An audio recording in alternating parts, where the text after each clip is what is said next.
guys, I guess we're live here. We're here at Martin County High School. Kevin Keathley, Darryl McCoy, you're watching the grind session with the maestro Thomas Rainey over. Got a little sneak ready there, Coach. That's exactly right. Brought us on. We're ready to go. Yeah, as we're getting ready to get started, we got a ton to talk about. Well, Darryl, you got a ton to talk about, right? But guess what? The champs are here. The champs are here. You're talking about two-time region champs, no doubt about it. The hype is real. We tagged in here. We came in here and we checked out a little bit of practice time, checked out what those guys were doing. They're getting ready to travel down to Rupp Arena. And, oh, yeah, they're going to compete for a state championship, this Martin County squad. And they got the tools. They got the versatility. They got the offense to do it. I'm excited. I can't wait to visit with Coach James and some of the fellas. Yeah, absolutely. I mean, they're sitting here 1954. You know, they're trying to party like it's 1954 right here. And, you know, that was the last time a state title come back here, and then 1941 before that. So, wow. Definitely, you got the history here. You know it can be done. That's the good thing. Well, you know it can be done because you got the bling sitting right in front of us to showcase that, no doubt about it.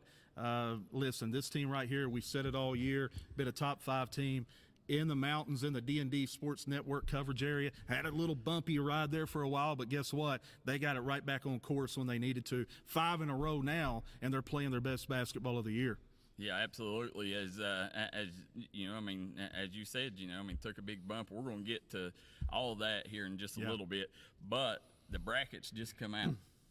Right. So Kentucky, it's got put once again in a tough bracket, and no surprise, the NCAA committee done them no favors and put them against Bryce Hopkins in the first round. So they'll be playing Providence. Well, listen, 6 versus 11, right? Bryce Hopkins. Listen, I tell you who he reminds me of. He reminds me of a freshman year Jamal Mashburn from Kentucky.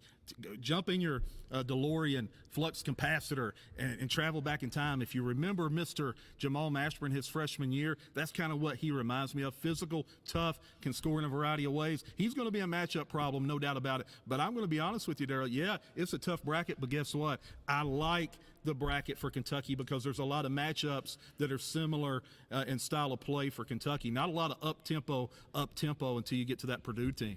Well, you got Purdue, the 1 seed in it, and then, you tell me, people says all the time the NCAA committee don't have agendas in this. You tell me that putting Duke, Providence, you got Michigan State in their bracket. Is that just by coincidence? Well, listen, you got to love it, right?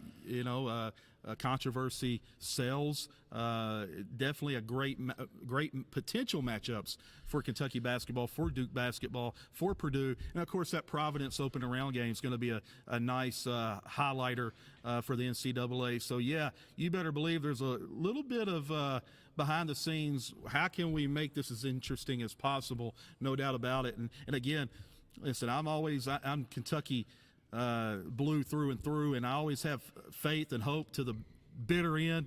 This Kentucky team, once Cason Wallace gets healthy, and you could tell he was at 50%, maybe the best thing that happened, right, was they got knocked out early, gives him a week off. He gets healthy. This Kentucky team, as we've seen, can beat anybody. Yeah, they can lose to anybody as well.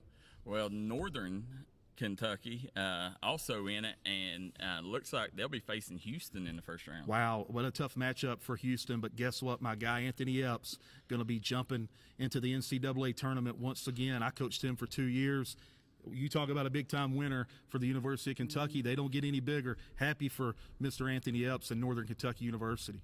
Well, there's a lot of coaching changes going on as well, Coach. As we got Jim Boeheim. Yeah. 1976 was the last time Syracuse had another coach besides Jim Boeheim. What about that? Played at Syracuse, coached at Syracuse 47 years, longer than what Adolph Rupp did at the University of Kentucky. Won a national championship in 2003 with Carmelo Anthony, Josh Pace, Mr. Jeremy. Man, I can't think of his name, but they won with several nice pieces to the puzzle, and just has always got it done in a big-time way. What a career, Hall of Fame career, number 2 in all-time wins behind Coach K. Yeah, I mean, and Jim Boeheim, he kind of started. I mean, nobody had seen the 2-3 zone, and that's what he made a living on. Hey, listen, I coached 3 guys from Syracuse University on the pro level. And honest to goodness, when I tell you they did not have a breakdown man principles, they were totally lost, because literally Josh Pace came to me and said, Coach, all we do is run a 2-3 zone. That's all they do. So we literally had to break down every aspect of our man-to-man defense, because those guys literally didn't focus on it at all in practice. That's all they ran in practice. All they ran in games was a 2-3 zone. He kind of changed the landscape with that, and has had a tremendous career. Hats off to Coach Boeheim.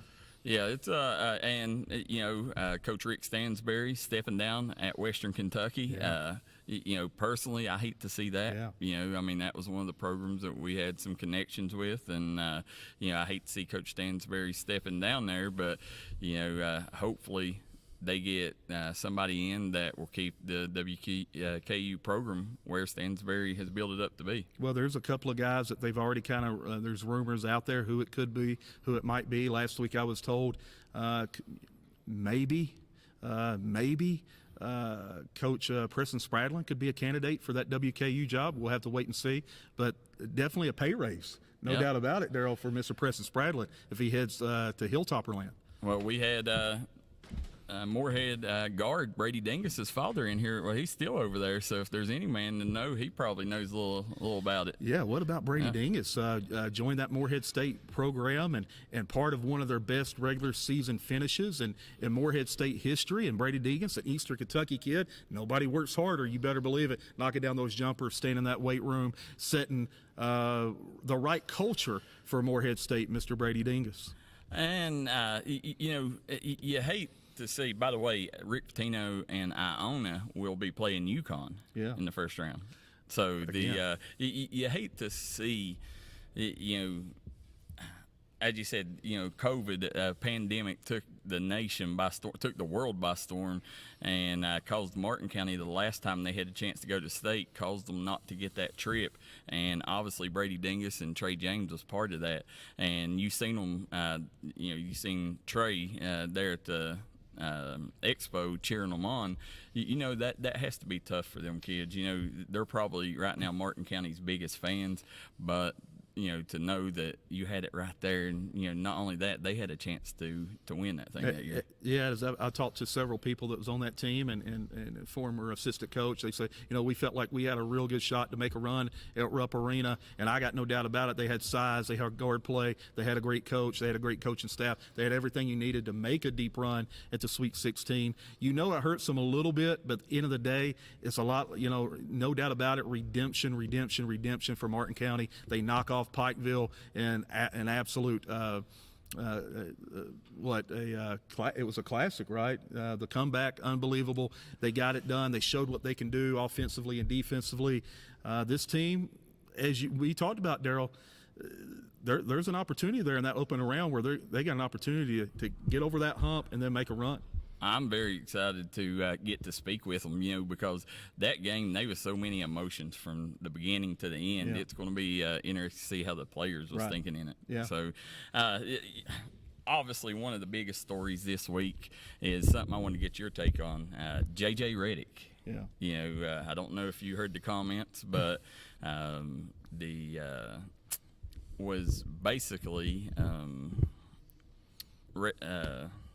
shoot. Coach, help me out. Yeah, here. Darryl McCoy is going to pull it up to get the exact quote. So we don't give any misinformation out there, right, to you, ladies and gentlemen. So he's going to get that exact quote. Well, what it was Kendrick Perkins. Basically give you a rundown. Kendrick Perkins was talking about the MVP race. Yeah. And he said there's only 3 times since 1990 that somebody has won it and not been top 10 in scoring. Right. And he said out of them 3 times, you had Dirk, you had Steve Nash, and you had Djokovic. And he said, what do they all have in common? Obviously, they're white. Right. White Americans, or well, not Americans, but they're that led him to go on and say, well, 80% of the voters are white Americans. So J.J. Redick didn't like that, it was also Perkins kind of swayed the scale because he just went back to 1990. Right. But J.J. Redick was right there every single time. He had the stats to back it up. I just wanted to get your opinion. First of all, where do you stand there, and do you think that First Take ever has J.J. Redick on again? Well, here's what I'll say. What I love about J.J. Redick, now sometimes he'll say things that I don't agree with, but the thing that I like is he's very basketball smart, basketball savvy. He usually has his facts to back up what he says. So for the most part, I like what J.J. Redick's about. There are times I disagree with things that he says, but Kendrick Perkins, he does what he does. And again, it's funny how the basketball world's so small. Kendrick Perkins owns a team in the TBL, Darryl McCoy, yep. The Beaumont Panthers. I met with Kendrick multiple times last year, if you remember. I told you that during the 15th region. He wanted me to take his head coaching position. Kendrick's a different guy, right? So he likes to cause a little bit of controversy. You've seen what he does on Twitter and things like that. No doubt about it. What do they say in Eastern Kentucky? They call people like that maybe a blowhard a lot of times. They like to speak things that just to get ruffle feathers and things like that. Well, you don't push agendas like that. At the end of the day, the world's in a rough enough place as it is, and you don't want to, continue to create racial tensions on something that's completely false. Right. There's a reason you stopped at 1990 because you knew your facts didn't support it going past that. Right. With Magic winning them 3 years, neither time was in the top 10. Right. So it was obvious, and J.J. Redick was right there, had the stats in front of him, every single thing that popped up, he had it right there, and I like that J.J. Redick. I love that he called it out, right. Because you see it too often on that show. Yeah. That narrative pushed, yeah. From Stephen A. and Perkins. But to Stephen A.'s credit, he let him go. But I don't think you'll see Redick on there. Might not see him anymore. No, and I'll say this. Credit Stephen A. a little bit here in the last 6 to 7 months. He's toned down a little bit and kind of been a little bit less bombastic, shall we say. He's still not exactly where he needs to be, but Stephen A. has certainly kind of curbed some of those outlandish things that he says. Well, as we're sitting here coming down to time for our first commercial break, when we come back, we got the girls' state tournament to talk about. Yeah. And then we're going to try to bring Martin County on a little bit earlier than what we expected. Yeah. And then that way they can get out of here and we can finish the show. But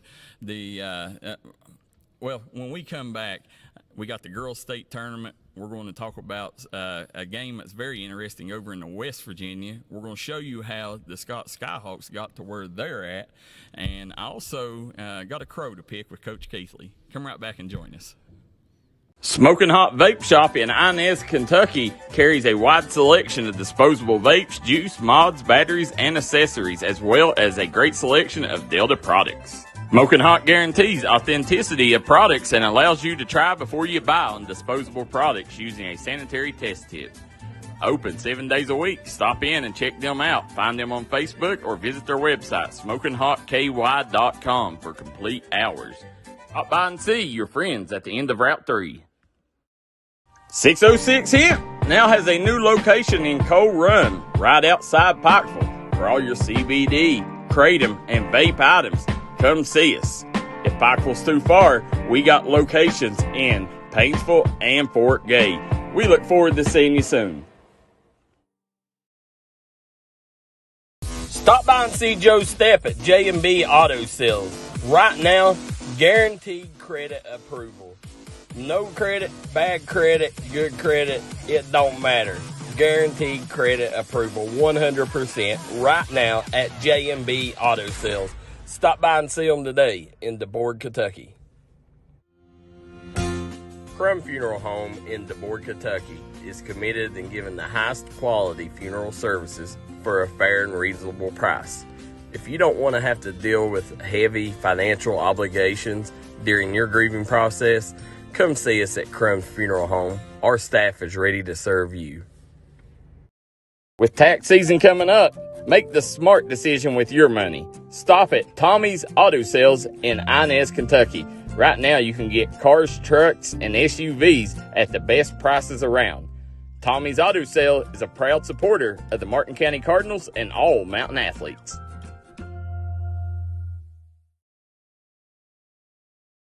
Gracie and Tate merchandising has become a staple here in the Danville and Madison community. They'll make sure you find that treasure that's been eluding you. Everything you need under one roof. New items at discounted prices right here at Gracie and Tate Merchandising. Go Skyhawks!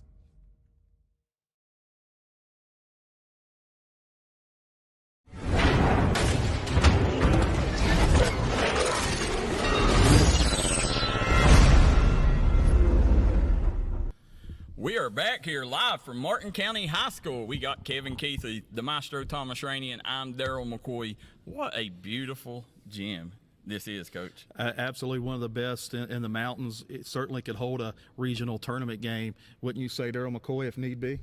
Absolutely, it could. We see it every year. Host the Zip Zone Classic, or Zip Zone now. Right. The you know it could host the region tournament game. No doubt. You know, so definitely, and the thing about it, when you walk in, the thing, if you've been throughout the school, I don't know if you've got a chance to tour it yet, but the entire school looks like a college. Right. I mean, it's set up like a college campus. Yeah. I mean, the lunchroom outside, they got a little area they can go out. The foyer out here, while you're in here in the game, you can, during the fast lane, they've took and had Kentucky games playing in the background on the big screen. In there, it's like a little restaurant. Right. You can go in. Very neat here. Whoever designed this done it right. Yeah, no doubt about it. One of the very best campuses in the mountains, one of the very best communities, student bodies. You got everything you want to have a successful academic and athletic career here at Martin County High School. Girls tournament, I come in here hot, just come back from Lexington, caught the final day of the girls tournament.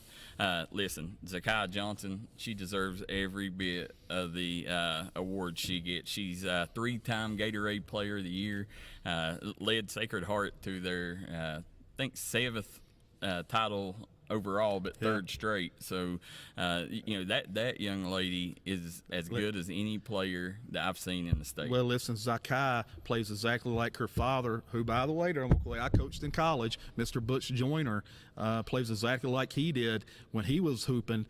Tough, physical, can score around the bucket, gets it done. Miss Johnson, the number 2 ranked player in the nation. She's the real deal.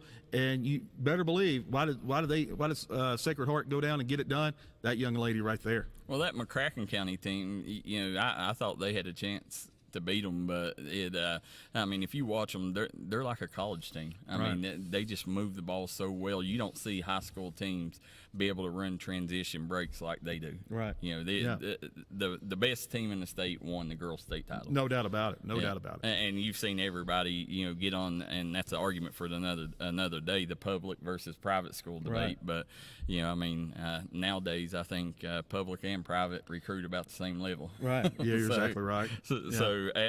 But it got me frustrated while I was up there. Whether it's at your hotel or whether it's at a restaurant, man, parking spots really irritate me, because nowadays if you go to Walmart, you see the first 5 rows took up for pregnant women, for Purple Heart, which I think Purple Heart should be, for cops, for pharmacies, for handicap. Right. But you know what you don't see? A normal person. Yeah, a normal person has to walk a mile because they got it. Went to the hotel, and I'm not kidding, they had the first 8 parking spots was Diamond Club members. Then they had handicap, and then they had one for carpool lane. And I'm like, where the heck is parking for a normal person? The common man don't have a chance. Us Platinum Elite like that parking spot, okay? Maestro, that's what I was about to say. Get that Diamond, get that Platinum like we got, and you just hop right in, zoom right in, you're ready to go. They know my name when I pull into Marriott. Yeah.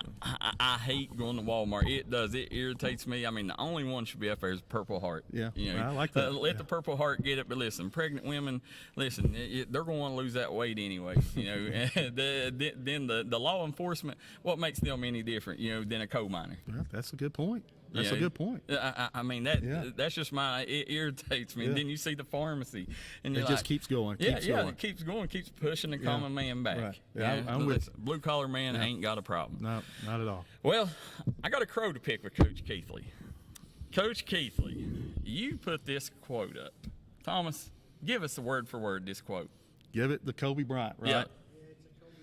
Yeah, read it to us. I gotta find it. Hang on, I've got to find it. You all talk for a second. All right. I moved around. So as this has got. I got it right You here. got it. All right. Yeah, don't play pickup. Work on your skills, and I promise that blank is going to pay off. You go play pickup ball, you're going to get a few shots here when you could go to work and work on your skills every day, put up 500 to 1,000 shots. That's what Kobe Bryant told McGrady, according to his latest interview with All the Smoke. Okay, first of all, this is the biggest nonsense quote I've ever seen. Second of all, you decided to delete my comments. I off did, there. Darryl. All right. I did. You can't protect a narrative like that. You can't control a narrative. If it's somebody, I mean, do we really live in that PC of a world where we can't control a narrative anymore, or where you can't put something out and you can't listen to other people's opinion? Well, two things. One, if you believe, and it went over your head just like that you think that Kobe Bryant meant don't play any pickup ball, the one you're lost to begin with. Well, that's what you meant. No, Yeah, I didn't say because that. I didn't say that. No, I didn't. I said, and any coach will tell you that's been there and done that, the bulk of your work as a player is done on your own. That doesn't mean you get in the gym and you don't play pickup. You don't get in the gym and play against players and compete Yep. on I've a heard day-to-day you basis. forever talk about The importance of individual work. not playing pickup. No. Playing individual Playing work. the most important work that you do as a player. And listen, I think I've had a little bit of success at that. No, and I But think it don't mean you're right. it does every mean I'm time. right. No, it don't. Well, no, it don't. It does mean I'm right. No, it does Well, not. you certainly ain't right on it. No, yes, I'm 100% You're not right on right this. on it. But I guarantee I these boys think- over here, every one of these Martin County boys play pickup That nobody as much said as they not to can. play- nobody I said guarantee play pickup. Keon Works plays Nobody pickup said every to time. play pickup. I guarantee Brady Robinson plays Nobody pickup. said to play But pickup. when you're in a gym, you can't compete against yourself. I mean, You're wrong. What are But you going to you do? can't have Okay, I got one- 99 on the shooting gun today. Okay, hang on. Hang on. You wrong, can't Darryl. have one without the other. Yeah, they're both You've gotta valuable. have both. Both of them are The valuable. most important work that you do, you're not going to get any better if you don't listen. You can show up to all the pickup games you want. If you can't shoot a jumper, you can't dribble a basketball. It don't agree. matter, Darryl McCoy. Agree. Bottom line, You bro. gotta What have do you, both. You got to practice. I mean, okay, you go do something, and something you've been working on. First time you're ever going to do it, you're going to do it in a ball game.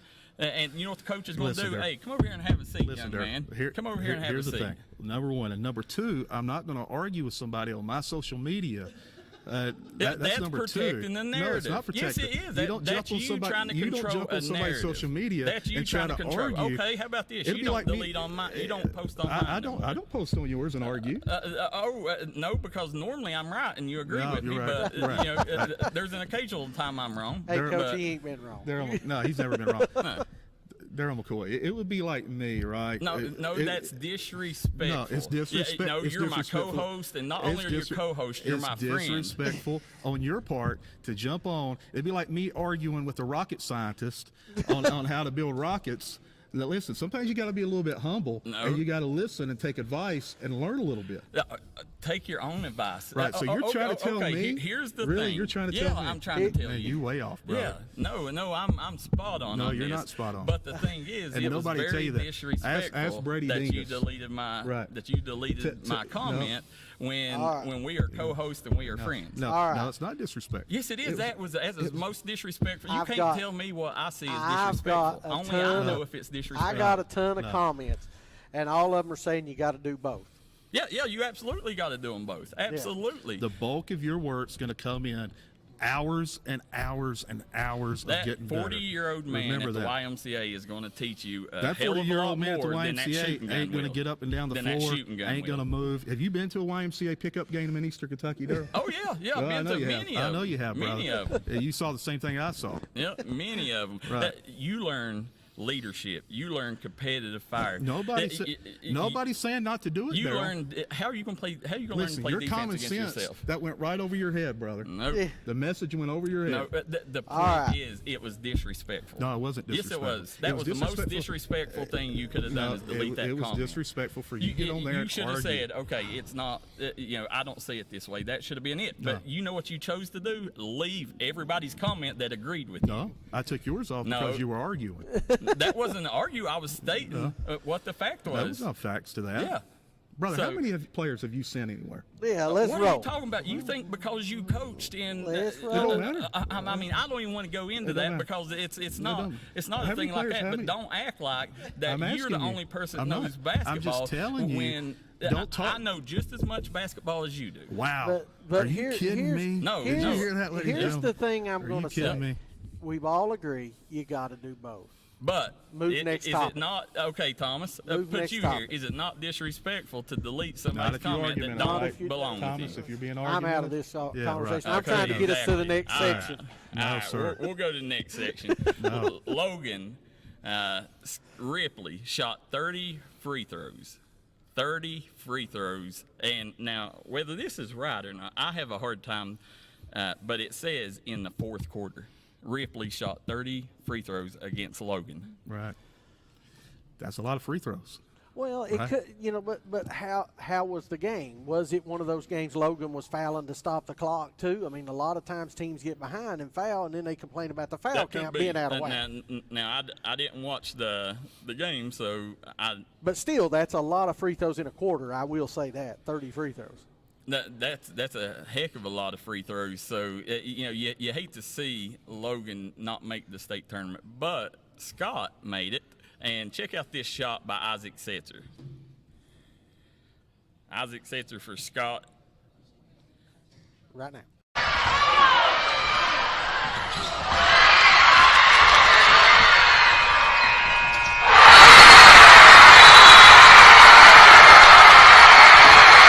Time shot right there, McCoy. It's As yeah, time it's kind of the flip. expires. It's kind of just Yeah. left enough time for him to flip it up and knock it down. Anything can happen when there's time left on the clock. And you think Scotty Browning, he shot it at the right time. He waited to 5 seconds Yeah. and, Oh, yeah. and shot that ball. Yeah, he waited enough time. He went when he should have went. Just the ball bounced exactly how it should bounce in the favor of the kid getting ready to knock down a half-court shot. Yeah, and you're always told, whenever you shoot the shot, make sure that you leave, 2 seconds on for a tip in, Right. Or leave a second, make sure you shoot it, under 5. Normally, Right. If you're a poor rebounding team, they'll say take it at 3. But if you can, if you got rebounders, then you want to shoot it, a little earlier than that. Right. Well, that right there just left enough time for them to end up getting beat. So, Yeah. very tough game. That was against Logan. Tough way to lose a ball game. But we talk about free throws, and we talk about one team getting more free throws than the other. Well, I hear a lot of that talk on social media. Well, this team went to the free throw line X amount of times compared to this amount of times. Sometimes that is the case, and you scratch your head, how did that happen? But there are times when players are getting hacked, they're getting mauled, they're getting pulled on and grabbed going to the rim, and the officials are just making the right call, and that's the game plan for the other team, was to try to make it difficult and physical on their opponent. We can go back to the semifinals of the 15th region. You talk about Pike Central and Pikeville. Pikeville, it was obvious the game plan was to make it very tough on Riley Sammons, make it very physical every time he touched the ball, and the officials done their job. They made calls when they were supposed to make calls, and ended up Riley got to the free throw line. I can't remember, Thomas, but There's a bunch. yeah, I want to say it was somewhere in the neighborhood of 15 to 20 times, but as well as he should have. Yeah, that's a part of today's game. We've seen it all year long. A lot of teams really lacking the free throw shooting. Yeah. Part of it, and you wonder, I've never in my life seen so many 50% free throw shooters. Yeah. Oh, there's a ton of them this year. If you look at top 5 in the region, it goes down to 80% exactly. And then, Darryl, I'm telling you, there's guys hitting 40% on the year that are point guards. That's what I'm saying. You never seen it. You always knew your point guard was normally going to be one of your best, if not your best, Yeah. free throw shooter. And, he's always going to be 75 and up. Yeah, you're right. And it's not like that anymore. No, not at all. I've seen, look how many teams has got a team average of 50 to 55%. How many times have me and you talked about that this year, where a point guard is shooting 50% from the free throw line, 50% from the free throw line, 18% from 3, 30% from the field? Listen, and it's not just one team; it's a variety of teams, variety of players that's doing that. Absolutely. It's something that really needs to be focused on. And I liked, we was here during practice, and, Coach Jared said, hey, 25 free throws before you leave practice. 25 makes. Yeah, Hit 25. Makes. Yeah, so, and we don't even want to get on where Calipari is on that side of things. So, but guys, we are here at 7:30 mark. We're going to take a commercial break. When we come back, we're going to have the Cardinals and Coach Jason James with us. Come right back and join us here on the Grind Session. Smoking Hot Vape Shop in Inez, Kentucky carries a wide selection of disposable vapes, juice, mods, batteries, and accessories, as well as a great selection of Delta products. Smoking Hot guarantees authenticity of products and allows you to try before you buy on disposable products using a sanitary test tip. Open 7 days a week. Stop in and check them out. Find them on Facebook or visit their website, SmokingHotKY.com, for complete hours. Stop by and see your friends at the end of Route 3. 606 Hemp now has a new location in Coal Run, right outside Pikeville. For all your CBD, kratom, and vape items, come see us.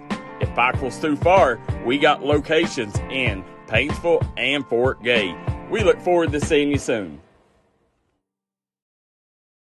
Stop by and see Joe Stepp at J&B Auto Sales. Right now, guaranteed credit approval. No credit, bad credit, good credit, it don't matter. Guaranteed credit approval 100% right now at J&B Auto Sales. Stop by and see them today in DeBoard, Kentucky. Crum Funeral Home in DeBoard, Kentucky is committed in giving the highest quality funeral services for a fair and reasonable price. If you don't want to have to deal with heavy financial obligations during your grieving process, come see us at Crum's Funeral Home. Our staff is ready to serve you. With tax season coming up, make the smart decision with your money. Stop at Tommy's Auto Sales in Inez, Kentucky. Right now you can get cars, trucks, and SUVs at the best prices around. Tommy's Auto Sale is a proud supporter of the Martin County Cardinals and all Mountain athletes.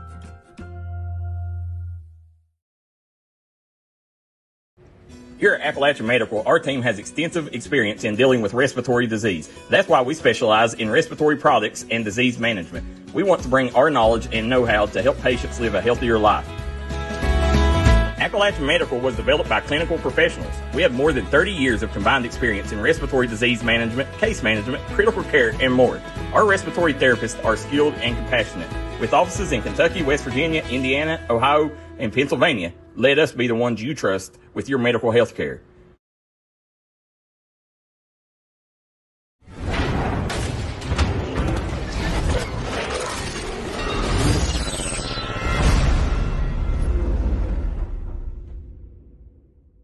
At Martin County High School, real quick, this is the Martin County Cardinals send-off special, as we want to thank the sponsors that made this happen. It was Smoking Hot Vape Shop. I want to thank Tommy Maynard at Tommy Maynard Autos, Crum Funeral Home, and ARC, Addiction Recovery Care. Could not do it without them. But we are here with head coach Jason James. Kevin Keathley over to my right, Thomas behind the boards. I'm Darryl McCoy. Coach James, congratulations, man. Look at all this hardware you're racking up. Yeah, I know. It's been an incredible year. It's one for the ages for Martin County. It's all credit to those guys. They worked extremely hard. They bought in from day one, and I'm super proud of them. Yeah, it wasn't an easy road. I mean, they was, trials, tribulations. I mean, this team, the thing I like about this team is they're battle tested, and you know what they've been through this year, that they can face anything that comes at them. Yeah, going into this year, they really hadn't been. So, I've had Brady as my point guard for years, and so I knew, felt good at the end of the game. We're in good shape because he just had so much experience. But these guys had to learn on the fly this year, and once they figured out how to win, man, they were tough. They were tough to beat.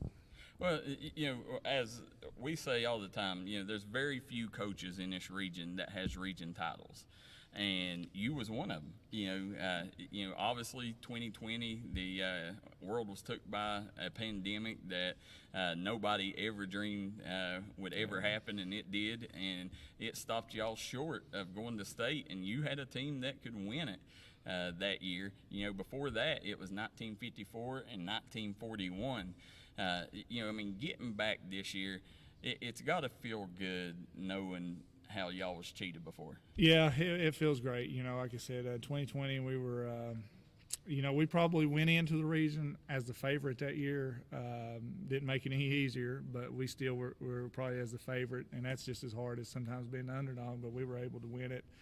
A lot of those guys, you know, they've been congratulating me and congratulating the guys. They're so happy for them that they get to go and be a part of something that they didn't get to.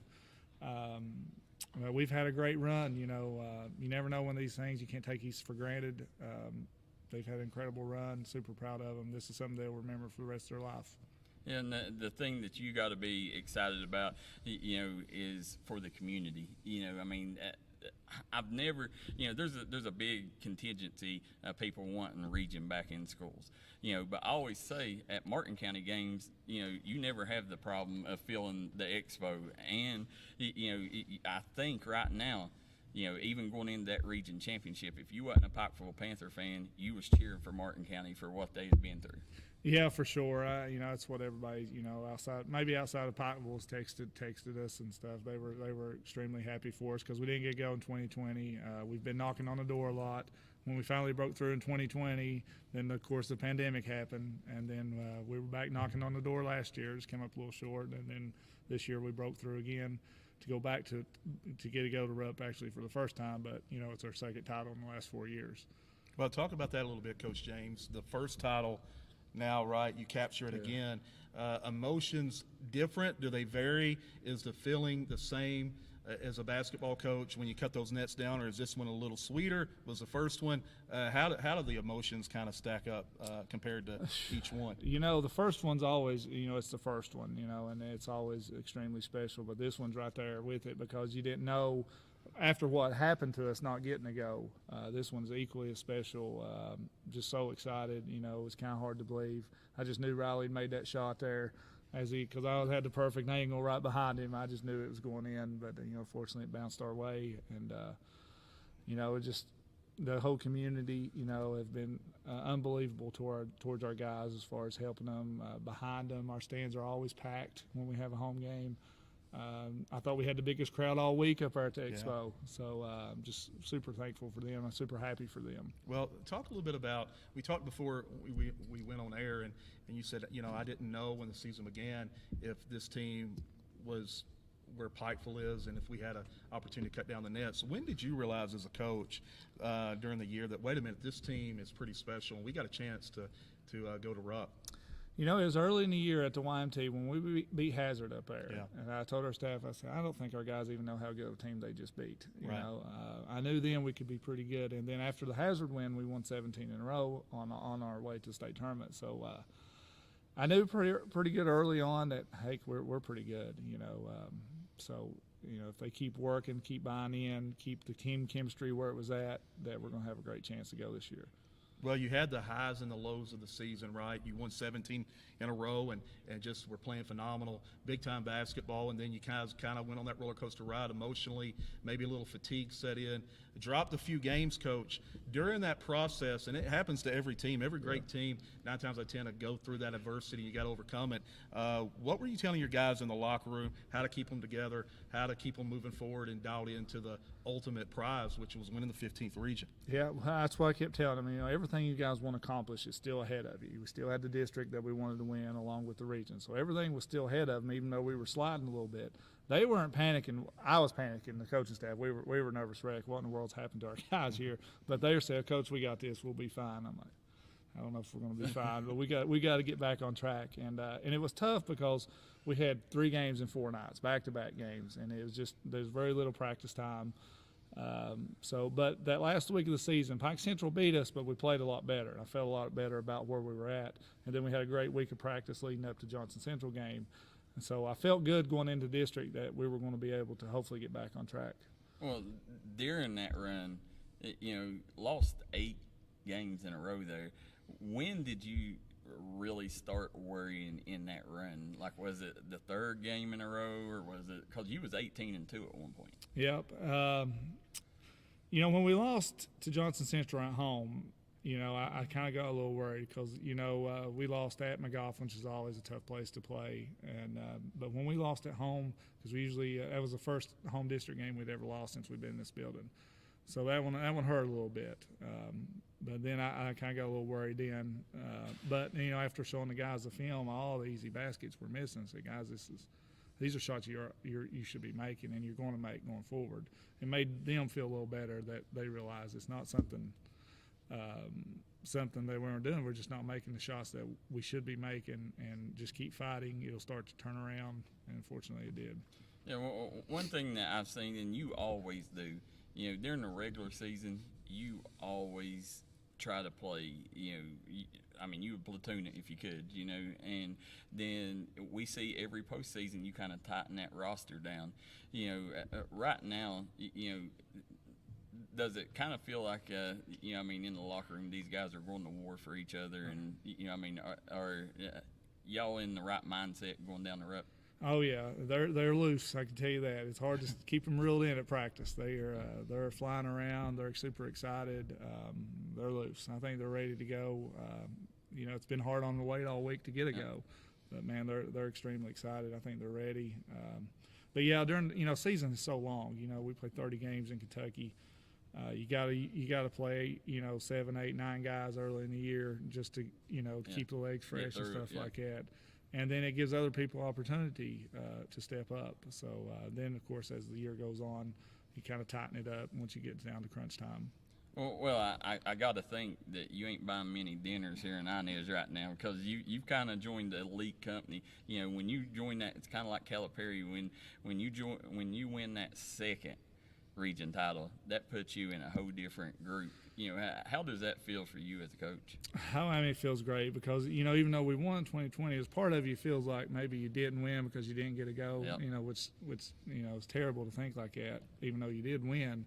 But, because of the pandemic, you didn't get to go to RUP, you didn't get to experience all the stuff that they're experiencing. We've had people from even outside our community. I don't want to name names. I'm afraid I'll forget somebody that's buying, taking them to Tony's Steakhouse on Tuesday, Malone's, from our yep. community, people in our community buying, just donating money to have them be able to go out and eat, practice at the craft center. I could go on and on about the stuff that the people in the community, graduates from a long time ago, from the old Sheldon Clark High School that has sent money that no longer live here, just for them to experience this opportunity. I hear Tommy Maynard's got you riding down in style. Oh yeah, Tommy's always. He wanted to send us in limos, and it was like, well, let's him and some of the other community members said, well, we want to make sure everybody gets on there, so we're going down in a charter bus. Yeah, that bus ride, you'll never forget that. Yeah, the bus ride, as well as you don't want bulletin board material that getting out, Coach. You're driving up, riding up in limos. For sure. Speaking on that, you're talking about, okay, you're going to Malone's, you're going to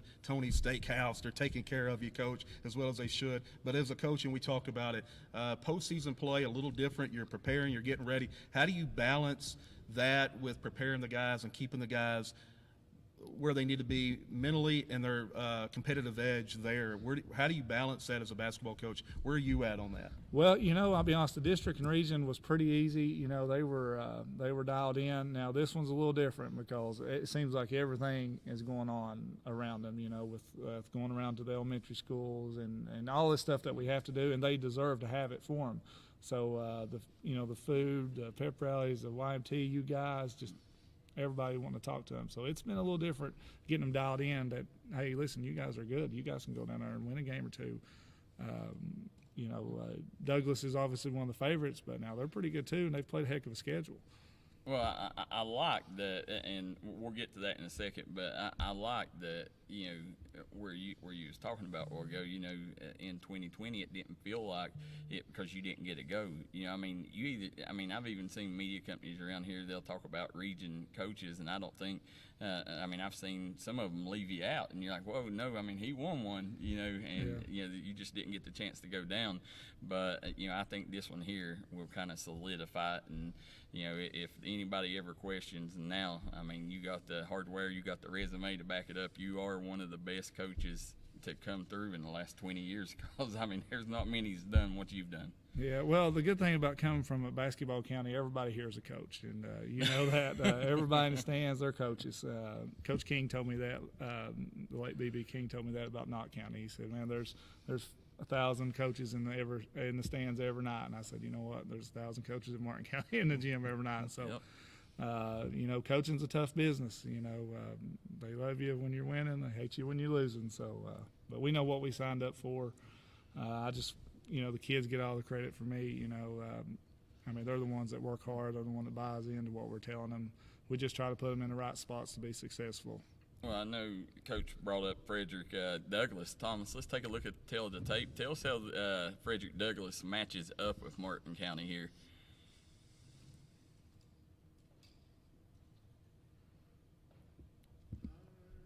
Hang on just a second. I'll get her pulled up here. The tail of the tape. Here we go. All right. Martin County average comes in averaging right at 71 points a game, giving up 61. Luke Hale, of course, is the leading scorer at 20.7 points a game. Rebounds, 31.1. Of course, Jacob Sturgill's leading the way there with a 6.1 average. They shoot 46% from the field, 34% from behind the arc, and 68.5% from the foul line. Now, Frederick Douglass, they're similar. Both these teams are giving up they scoring 69 points and allowing 53. Little fewer points defensively. Leading scorer is Kai Simpson with 16.7. Rebounds are almost dead, even at 31.7 compared to Martin County's 31.1. And leading rebounder is Armello Boone at 6 a game. They shoot 48.5% from the field. Not as good from three-point land, 32.6, and not as good from the foul line, right at 65%. And the winner of this game, Darryl, will face the winner of Breathitt County or Male. Well, as you look at them numbers, Coach, you know, I mean, the thing that stands out to me, you know, I mean, defensively they are good, but, you know, I mean, I've seen a couple games so far, seen 2 games of theirs, and, you know, the Boone kid is really good for them. But, you know, I do think that you guys, I think y'all got a really good matchup. Yeah, you know, they like to get up and down the floor and press, and we do too. So I do think it's a good matchup. You know, they're really good. They're really athletic. Boone shoots the ball well. He's a terrific player. Simpson's a terrific player. One of the big things for our guys is, you know, when they miss, we got to rebound because we got to put a body on them because, you know, we're pretty athletic. You know, their elevator goes a little higher than some of our guys, so we got to make sure that we're putting the body on them, being able to grab it at its highest point so we can get out and run. Yeah. Well, we were talking about that a little bit before we went on air, Coach. The kind of the matchups, the differences in both teams, and offensively, the way you guys play, maybe not. If they're going to press you guys, they may be in for a surprise, right? The bigger court, the bigger floor. You talk about Duff, you talk about Hale, you talk about Sturgill, who can see the floor really well as well. You got guys that can break pressure. Bigger floor may play to your favor the way you guys like to play. Yeah, I think so. Yeah, like we haven't been pressed hardly all year. Once Dre's hard to press. I mean, he really is just get him the ball and move everybody else out of the way. He does the rest for us, but he's hard to press. Lawrence pressed us a little bit, and we shot layups every time, you know. So he's a tough one to press. And Jake's very underrated back there. He's kind of the safety outlet. And then we try to put our athletes and scorers on the other end with McKenzie and Luke and, you know, Matt. So we kind of get it to Dre and let him make the decisions, and it's what he does. We'll talk about that a little bit. And I always compliment you guys when me and Darryl's doing your broadcast offensively, how you play. And I tell young coaches and players to watch you guys. The spacing and where you have your point guard initiate the offense is absolutely perfect. And especially those guys' style of play and how they like to play. Where does that come from, Coach? Is that something you adjusted to, or is that something that you learned as an assistant coach, or you kind of that's how you want to play offensively in the half court? A little bit of both. You know, I heard a great quote one time that offense is spacing and spacing is offense. So, right. You know, we put X's down on the floor in the preseason. They probably think I'm crazy having them out there, but, you know, find your X. That helps them know they're 15, 18 feet apart from each other. Just little things like that. You know, if you get too close, you don't have the driving angles. You know, it's a lot of stuff we do in the preseason. You know, when we on that losing streak, we lost that a little bit. So we went back to doing some of the stuff that we did before, and they were able to get some of their spacing back. And it opens up driving lanes. It gives our creators, our best players, room to operate in space. Gives our shooters, they have to close out a little bit farther instead of, if you're not got good spacing. So it's we try our best to have great spacing with everything we do. We talk about that, Darryl, how well they run fluidity offensively, how they attack the rim, and it's all because of that spacing.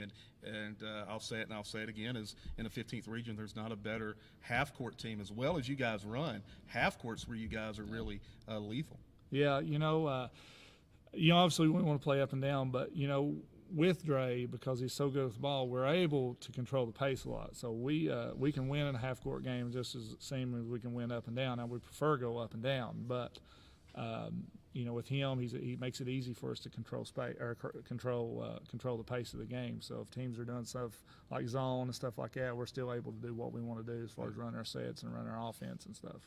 Well, it makes it easy for you to stretch when you got bigs like Sturgill and Linville that can step out and knock down that three ball. Yeah, and I think that was crucial against Pikeville, being able to bring Fitzer out. Sammons has got to go out as well because he was guarding Matt that game. And so we were able to pull them away from the basket a little bit to make it a little bit of a tougher matchup on Pikeville. But, Matt shoots the ball terrific. He came out on fire against Lawrence County. They got us back in the game when we were struggling a little bit. He shot the ball great all year. And you've seen Fitzer, that was a great thing. Fitzer, he was testing Sturgill. Sturgill, he could have shot all night wide open if he wanted to. But finally, after he hit a couple, Fitzer had to come out a little bit, and it left that lane open for you. Yep. I had a feeling about Jake all along. Jake is I always call him a big game Jake because he plays good in the big games. And some of the other games he might not go through the motions. He might go through the motions sometimes, but when the big district games or big region games, he always comes to play. Well, Darryl, let me ask them this, why it's on my mind. When you get past your first round opponent, and you're going to get past them, and I'm going to say Breathitt County gets past Male. You guys played Breathitt early in the year, right, in a matchup. How do you fare against Breathitt County? I'm a big fan. Both storybook kind of seasons, different ways, but unbelievable years by both teams and unbelievable basketball talent on both ends. How do you stack up with that Breathitt County team? I've already seen them once. In that second round, how do you see that playing out? Well, they're big and we're big. We like to run. They kind of like to run. Especially Sperry. He's good in transition. And I watched some of Breathitt County's game there, and it was at Prairie Central, but you couldn't tell it. Three-quarters of the gym was blue. So I know they're super excited over there in Jackson. I'm happy for those guys. But Breathitt's good. They're playing well at the right time too. I think Mel's going to be in for a tough night or tough day, I guess it is. I agree. Yeah, it's going to be tough. I think Breathitt definitely has the toughest test of the first round. I think that Edelin, he's pretty smooth for Mel. But when you go and look, I think you and Ashland both got good draws. I honestly think y'all are the favorite against Frederick Douglass. I want to ask you, and before we go out of this segment, I know that puts a lot on you, but it's got to give you confidence. We like being the underdog. I told Elijah that we was the underdog. We're just happy to be there against in the finals there. So we like the underdog. They've won 28 in a row, so we'll go with underdog for us. Well, as you go and look at what you're facing, do you think y'all match up better with Douglass than you would have Lexington Catholic? Well, they're both really good. Douglass, they're a different kind of team. They've got some of the best athletes in the state. The Boone kid's terrific. Simpson's terrific. Catholic, is a great team too with the Big Potter and those guys. But neither one of them easy. So I didn't know going in. Didn't really care. I was just glad to get there, and we'll deal with whoever we got to play when we get there. Well, I like that one thing they don't got is bigs. Yeah. And you got a couple good ones. Yeah. So you got a few good ones. So yeah. But when you sit here and look, you look at this group of boys right here. They're 2 days away from going down there. The first night, are y'all going and watching the first couple sessions? We get down Tuesday. Our assistant Jared's got us some contacts. They invited us to the Capitol, so we're going down to Frankfort, meet some senators and congressmen, that kind of stuff, and then we're going back to the hotel, and we'll go to. We're going out to eat that night at Tony's Steakhouse, and then Wednesday we're going to go. We got KSR, going to KSR Wednesday for lunch, so our guys are super excited about that, and big fans of their show. And then also we're going to practice at the Craft Center. So hopefully we'll get out to maybe an evening session Wednesday. Definitely going to the early session on Thursday to watch Breathitt County and Travis Perry and Lyon County play the early morning on Thursday. So hopefully we can watch some of those games. Well, they say Thursday, I'm hearing right now that Thursday is already becoming a hard ticket to get. They have no idea what's coming down when Inez comes down there, do they? I'm telling you, we got that 6 o'clock game. I've heard that possible record-breaking attendance on Thursday. Be awesome for our guys.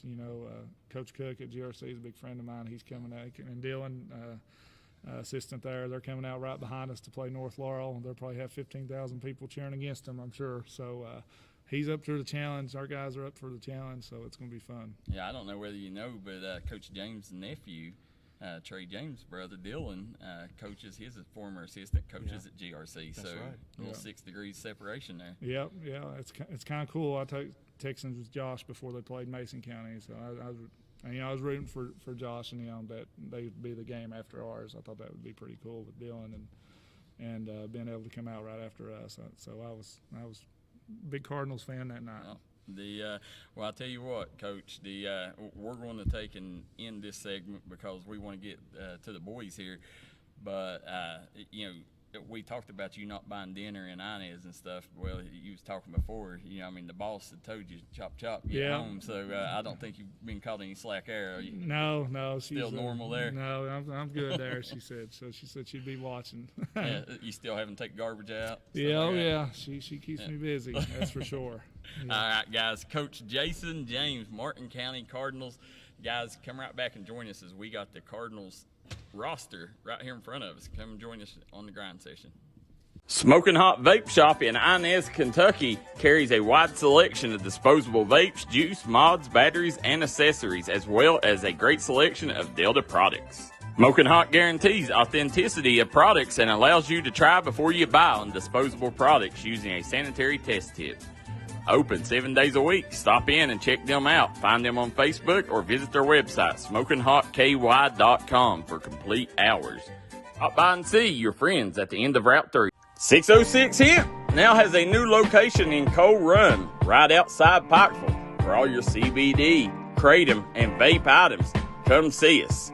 If Pikeville's too far, we got locations in Painesville and Fort Gay. We look forward to seeing you soon.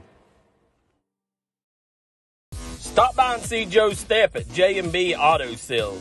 Right now, guaranteed credit approval. No credit, bad credit, good credit, it don't matter. Guaranteed credit approval 100% right now at J&B Auto Sales. Stop by and see them today in DeBoard, Kentucky. Crum Funeral Home in DeBoard, Kentucky is committed in giving the highest quality funeral services for a fair and reasonable price. If you don't want to have to deal with heavy financial obligations during your grieving process, come see us at Crum Funeral Home. Our staff is ready to serve you.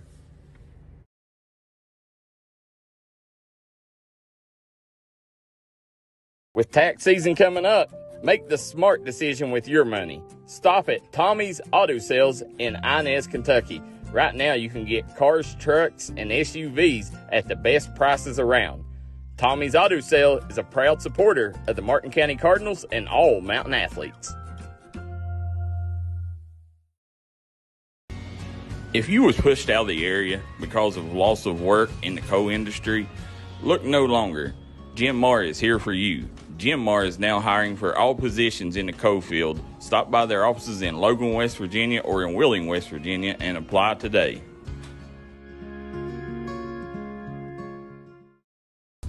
Come on down to Three Guys Pizza and Brew in Williamson, West Virginia. We're located on the corner of Harvey Street and 3rd Avenue. We got great deals on pizzas, sandwiches, and more. You get great service with great pricing. Enjoy your birthday or ball games with us here at Three Guys Pizza and Brew. Look forward to seeing you.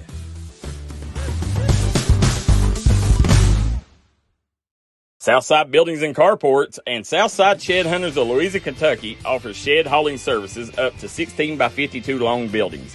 We also have lofted cabins, utility cabins, garages, man caves, she sheds that you can customize and order to your wants and needs with many different options such as workbenches, shelving, transom windows, and much more.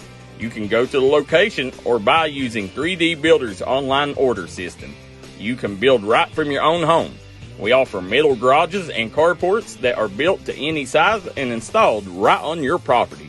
For more info, call 304-928-0060 or 304-928-0062. Here at Southside Buildings and Carports, we've got you covered.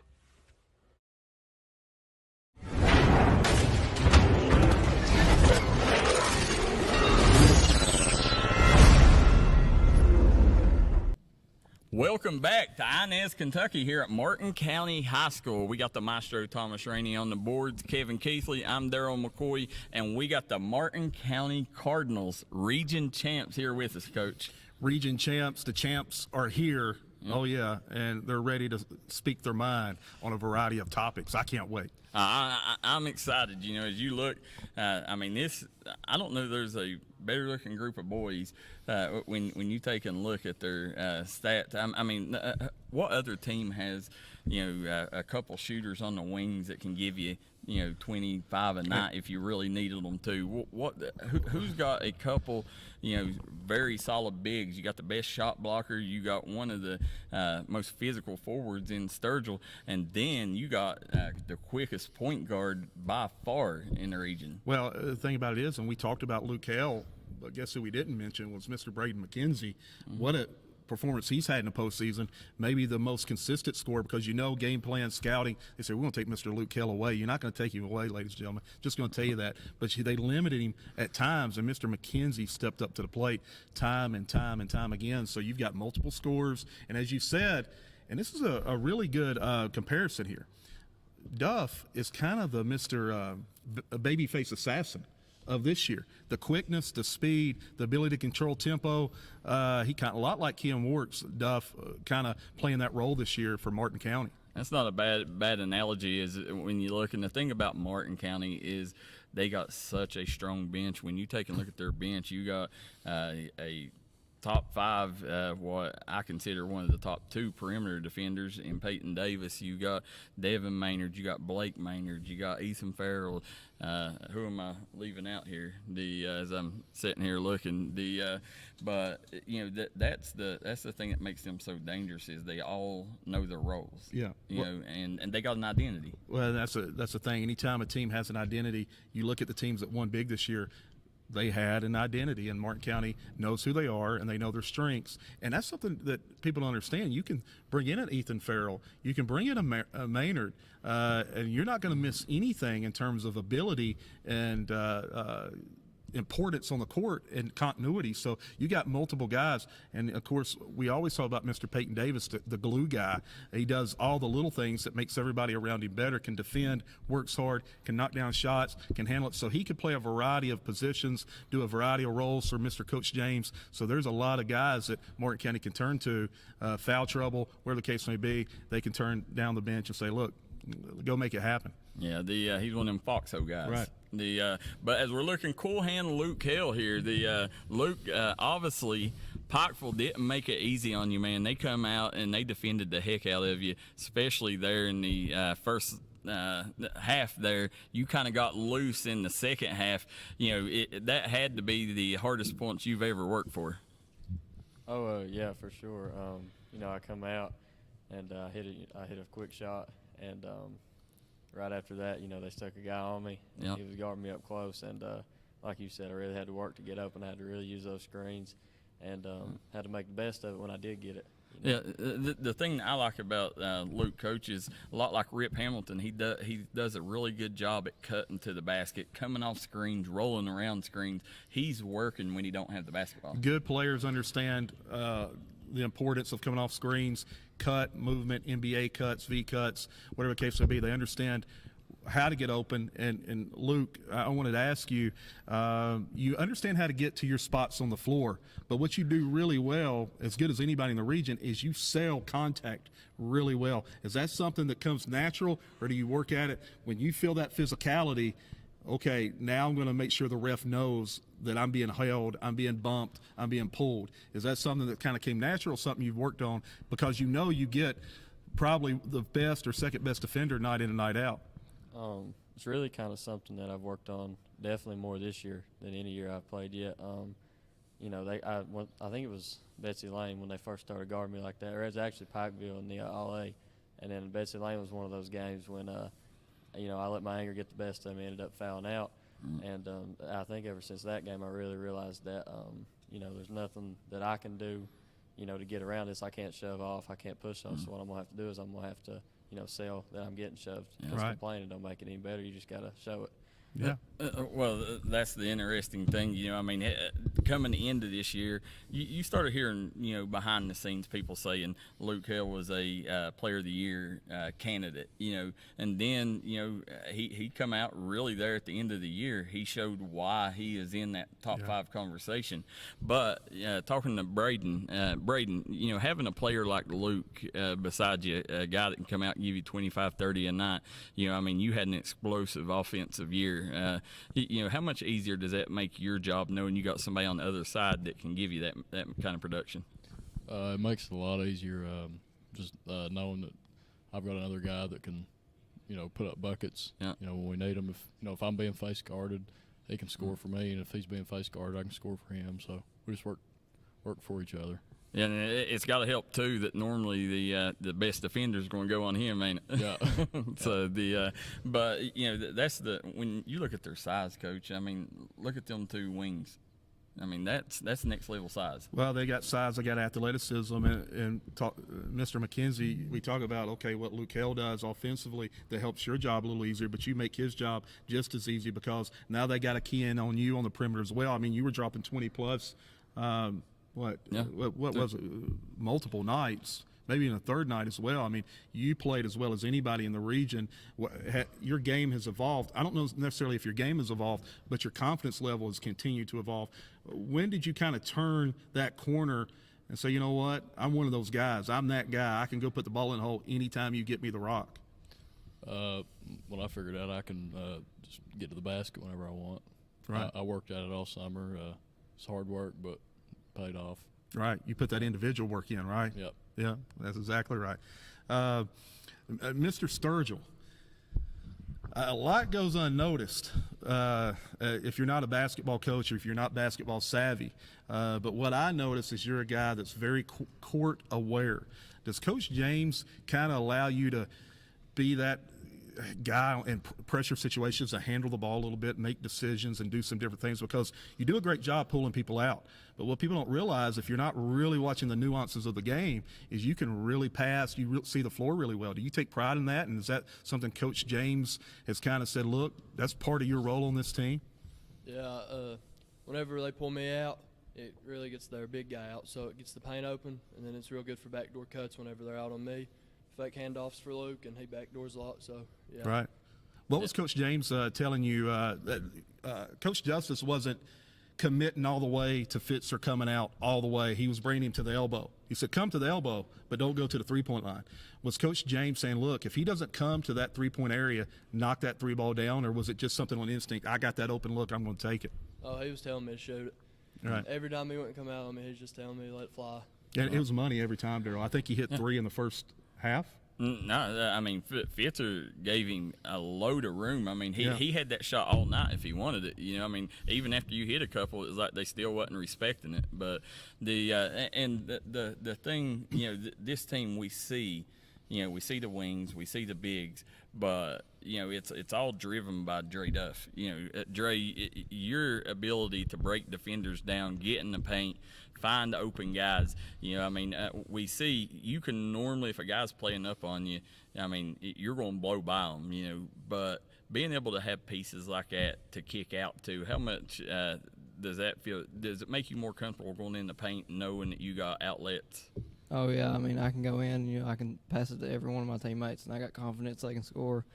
If I get by my defender, I can just throw it up to Matt, and he'll go get it. And if I kick it out to Braden, Luke, they're going to knock it down. Jake will be there too. Yeah, that helps. Well, you seen? I mean, obviously, a lot of people comes out with game plans. What's the Tyson saying? Everybody's got a plan until you get punched in the mouth. Right. A lot of people has game plans to kind of stop you, but it seems to never work because people can't realize your speed till they get out there with you.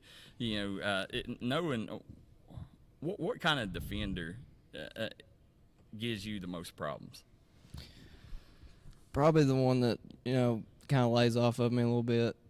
I don't shoot it real good, so I like a defender that gets up in me and I can go by I him. ask that all the time. I said, why are coaches not sagging off on Duff? Why? I mean, it makes no sense to me. That's the most apparent game plan ready, most visible thing you should do against Martin County ladies. By the way, we don't need to give game plans away. Well, Pikeville tried it. Well, they tried initially, but he made them pay it. But then it was right back to it was right back to pressure. It's unbelievable because again, the quickest guard in the region, no doubt about it, the most balanced with the basketball. He can handle the rock, and you're going to pressure that young man at the half court line. Where does that mindset come from as a basketball coach? And I know you're eating that up right. As soon as they pull up, you're like, oh yeah, it's.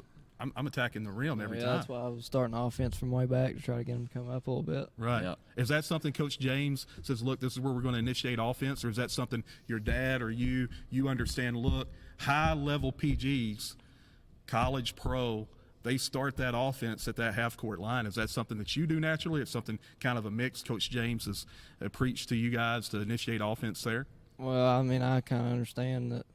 I mean, if I stand out here, they're going to have to come guard me sometime. I'll just stand out there and hold it. Yeah. Right. But, I've been doing it my whole life like that. Right. Yeah, they as you sit and look at, and we talked about, Pikeville, they tried every way in the world to stop you, but you still broke the defense down there at the end. I mean, that you kind of put the team on your shoulders and you made clutch play after clutch play. I know, from the beginning of the year till now, I'm seeing a completely different Dre Duff. What clicked and when did it click? When did you start feeling like, I've crossed over to another level?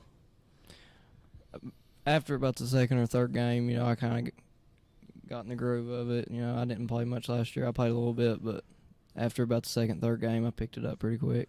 Well, looking at Douglas, I know y'all have watched a lot of film. Looking at them, do you think that your speed's going to translate? I mean, we seen Keon Warts go, and we seen what he done to Reed Shepherd. Yeah. We seen downstate, how they had problems with his speed. Do you think you can give defenses that same kind of problem? I think it'll cause them problems because they don't guard that good. They're athletic, but they don't really want to sit down and guard. So if I can kind of break the pressure, it'll help me get kickouts to Luke and Braden, Matt and Jake run the floor good. It'll just help us score.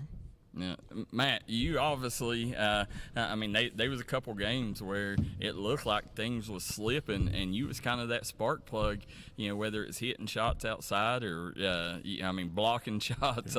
He had unbelievable region tournament and district tournament blocking shots. What do you see your role on this team?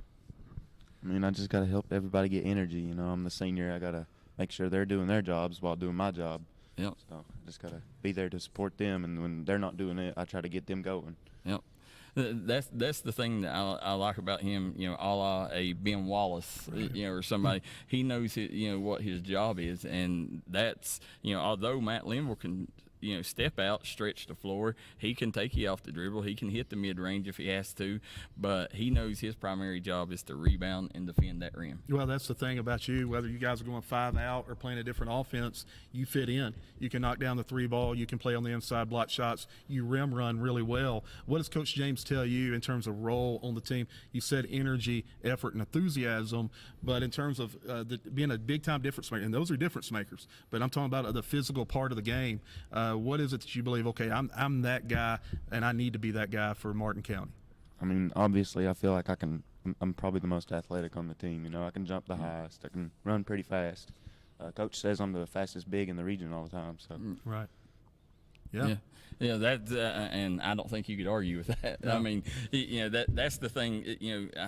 I think. Do you realize when y'all's in the middle of a game, if you're on a fast break and you got a chance to lay it up, do you understand the difference? Of how a dunk can impact that game and a layup can impact it.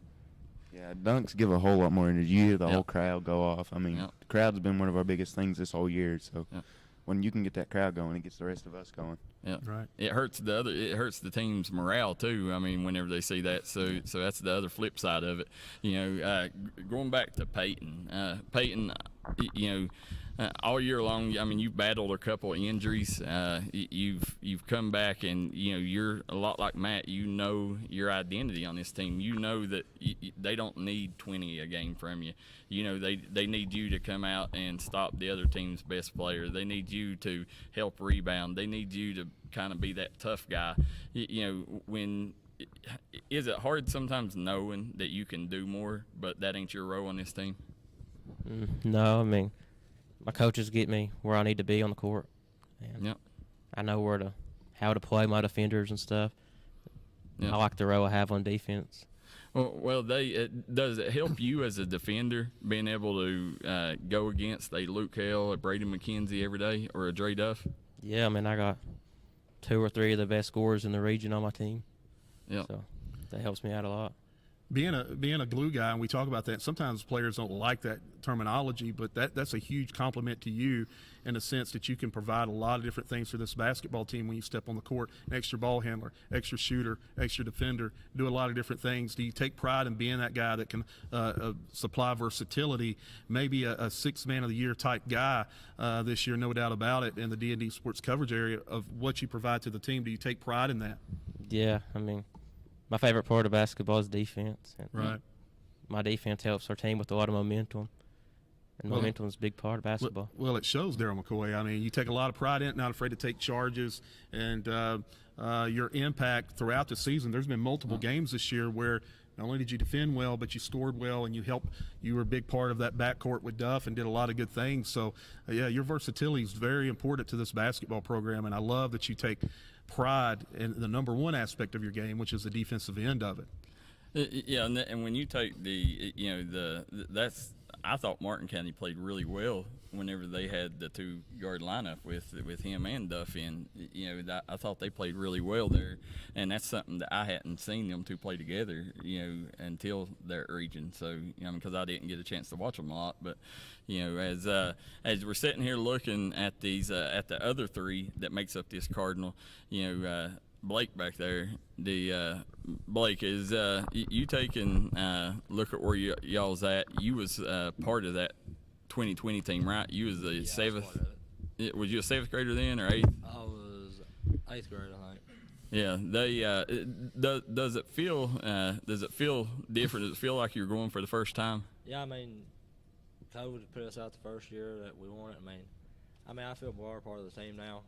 Mm-hmm. I mean, I've come in, do my part, and it just feels more real, I guess. That's what I like, Coach, about it. Is, as you're seeing, in the postseason rosters, they kind of cut down. But the thing that I like is them guys are ready. You've seen them out here practice. I mean, they're ready to go in soon as JJ, calls their name. Well, that's what I was going to ask you, Blake. Early in the year, role on the floor was more prominent. Sometimes as a player, sometimes it takes a little bit of adjustment to get used to. And throughout the season, things change sometimes. You got to make adjustments, lineups, where the case may be. But to stay ready, stay game ready, because you know how valuable you are to this team on and off the court. How do you keep your mindset ready? Because at any time your number can be called, and you know that you're very capable of getting the job done, as evident by early in the year. So how do you stay ready, game ready, focused, dialed in to the task at hand, which is let me be a big-time teammate, let me keep myself ready, and when my number's called, I'm going to come in and make things happen. How do you prepare mentally for that? On the bench, I'm always trying to clap and try to stay focused and everything. Right. I know we got 5 good players. Yep. I just try to stay ready. My minutes did get cut down, but I'm still trying to be a big part of the team. That's the key thing. You got to realize everybody's got a role. and that role, whether it's on the bench or you're on the floor, your role, you play it to a T because your team needs that. And that's we all know with his size, there's not many players with his kind of size, his athleticism. So when his number is called, he's going to be a problem. Right. Now looking at Devin, you're a guy that you've kind of stepped up and earned more minutes since the beginning of the year. Right now, what's got you on the floor more? Just hustling. Whenever coach puts me in, just stay locked in on defense. I'm not really there to score, so just play hard. Yep. Physically, you're gifted. Strength, athleticism, pretty good athleticism as well. What does Coach James say? Look, I need you to do. And you just talked about defense and things like that. But is that where your role is centered on? Is defending and rebounding, or is it kind of playing that 5-out offense? Hey, I can do some things as well offensively. Yes, sir. Whenever we're 5-out, just cut. That's how I'm gonna get my points. I'm not the best shooter. I'm not gonna, I just try to drive by somebody. That's all I can do. Yep. Just work on my game. Now, as we just was talking to Blake, at the beginning of the year, this team went 9-10 deep. Right. And another kid, Ethan, that stepped up and been an amazing teammate, and staying ready. Ethan, as you're sitting here, what's your role on this team right now? I feel like my role is when I come in, just be ready to shoot the ball. Be Coach. ready to bring people out of the paint and get my teammates open, pass it to them. Super physical. We've seen him many times help dominate JV games. As you taking against these bigs, you got to have players. We've seen them practice here. You got to have front lines like you, Devin, and Blake to be able to practice against Linville, Sturgill. And it makes everybody better in the long run. How is a practice here? It's fun most of the time. Just being able to play. Get physical? Yeah, when we scrimmage especially. Well, again, you're somebody that, if called on, no doubt about it, you come in and contribute. Position-wise, where do you feel most comfortable at? You can play the 3, you can play the 4. Where do you feel comfortable at on the basketball court, maybe the most free as a basketball talent?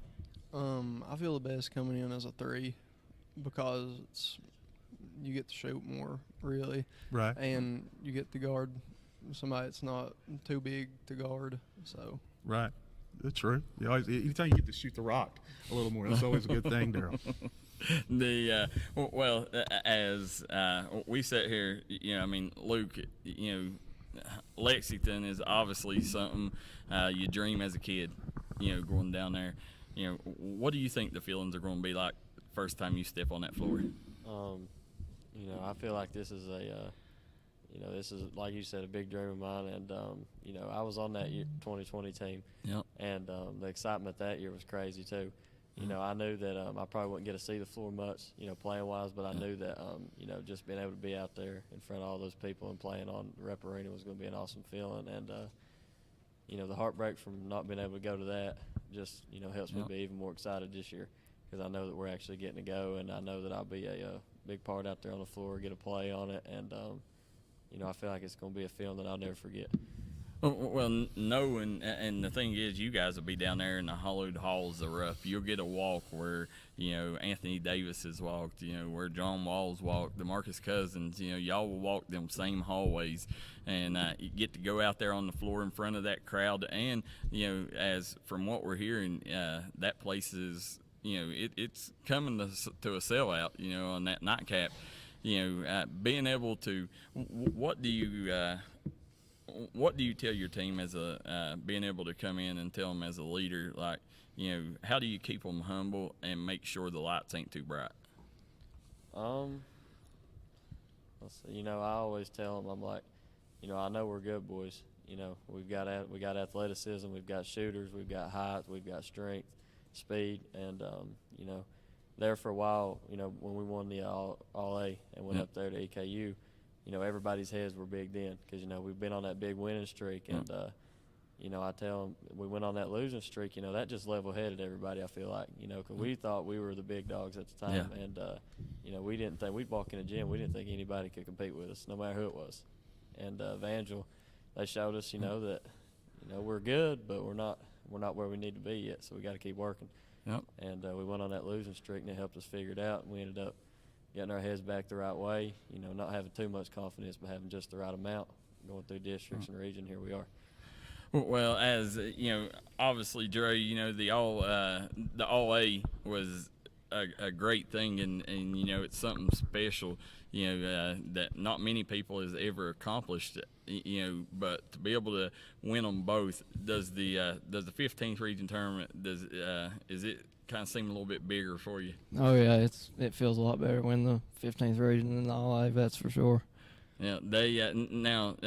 What did y'all go down in the All A? I mean, you know, y'all went down, and you know that's kind of whenever that 8-game skid started. You know, when did y'all?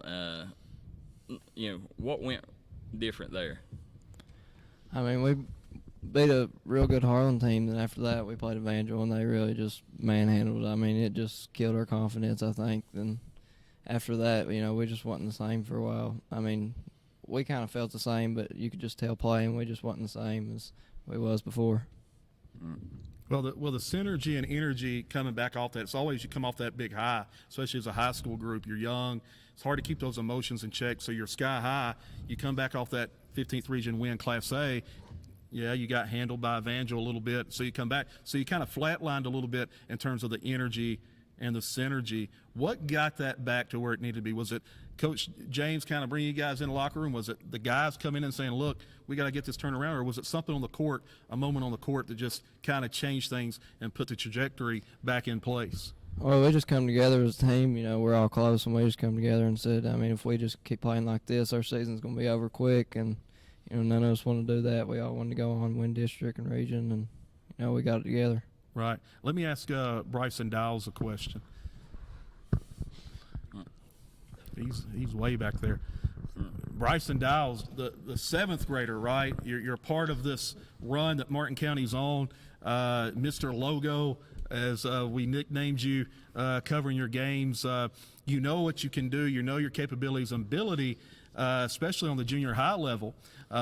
What's it like being along for the ride with this group? You're a big part of the practices. You're a big part of what they're doing, game planning and preparing. What's it been like as a 7th grader to be a part of this group and knowing, look, I've already got a region championship under my belt, and I understand what it means to win and win in tough times. What's this ride been like for you as a 7th grader? It's been unbelievable. I mean, most 7th graders don't get to experience this like me. I'm lucky to be with such a good group of juniors, and we could go back-to-back next year with only one senior on the roster. I like that. Yeah, they you know, and I'll ask you a question too. You know, I mean, right now, you know, obviously, I mean, you don't have, you know, the row that, you know, Peyton, Devin, Ethan, or Blake have, but you know, how valuable is it to you to learn from a Luke and a Braden, you know, during this week right here to get you ready for the next year? I mean, Luke and Braden's top 3 in the region in the junior class. I mean, unbelievable.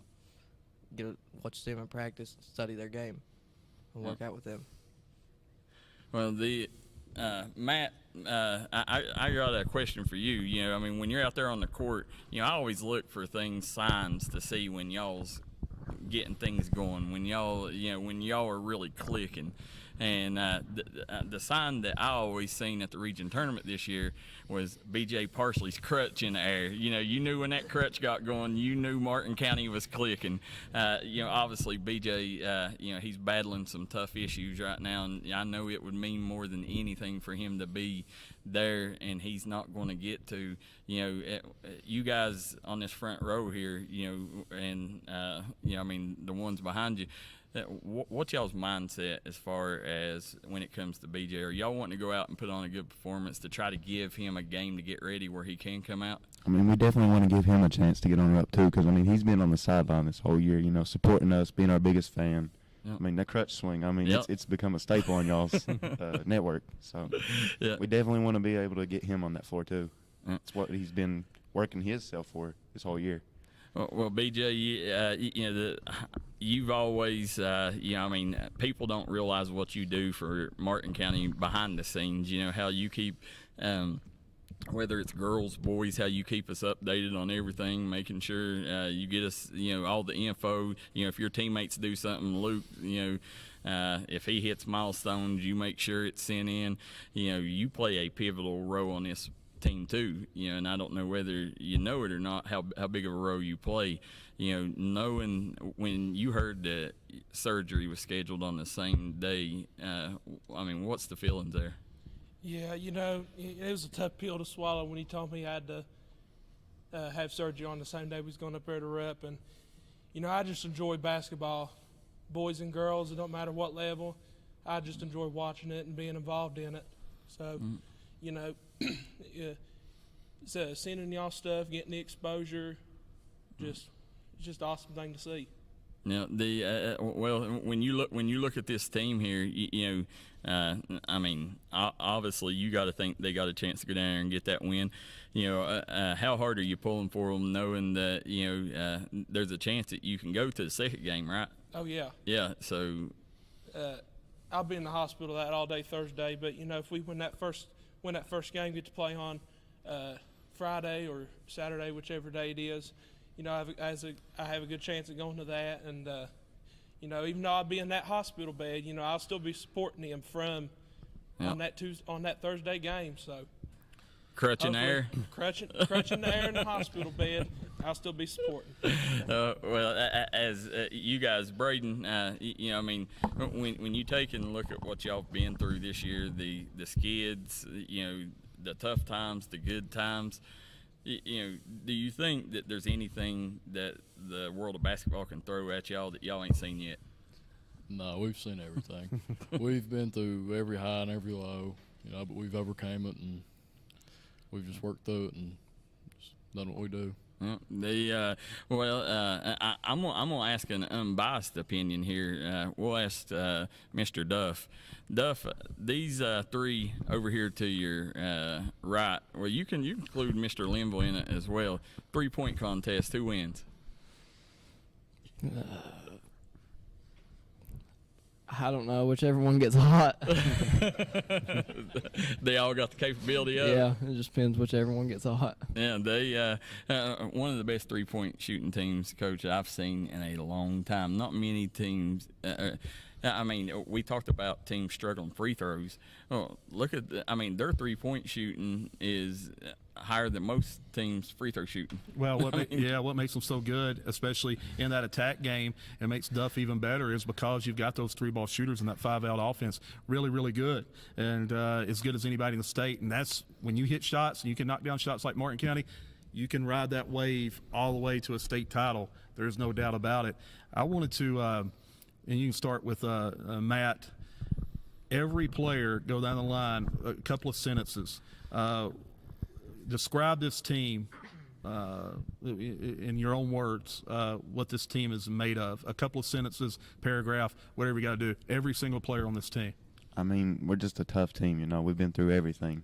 We've played basketball our whole lives, so we've seen every side of basketball that you can throw at us. And, I think we can just stick together and get through this. I think we have a really good shot at proving everybody wrong. Yeah. Like Matt said, we're a tough team. We got a lot of fight in us. We know how to handle adversity. We've seen it all year.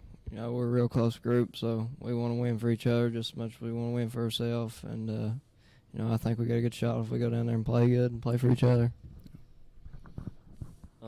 I think this team's just made up of dedication and love for one another.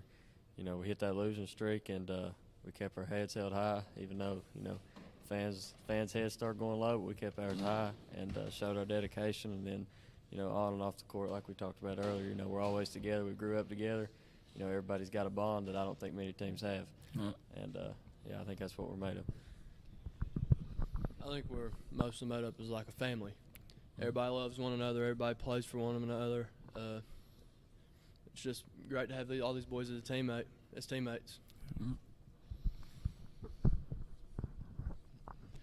This team, we're a great group of athletes, great group of ball players. Like Luke said, we've grown up since we was younger. We've always played together. you know, we know how each other play, you know, and we've handled a lot of adversity, like Dre said, and overcame a lot, and we've accomplished a lot. So that's about it. Yeah, you know, we're just a great group, and you know, when we go out on the floor and play as a unit, I truly believe we are the best team in the state. When we go out there, hit our outside shots, play it up tempo pace, and do what we do, we're just a very good basketball team.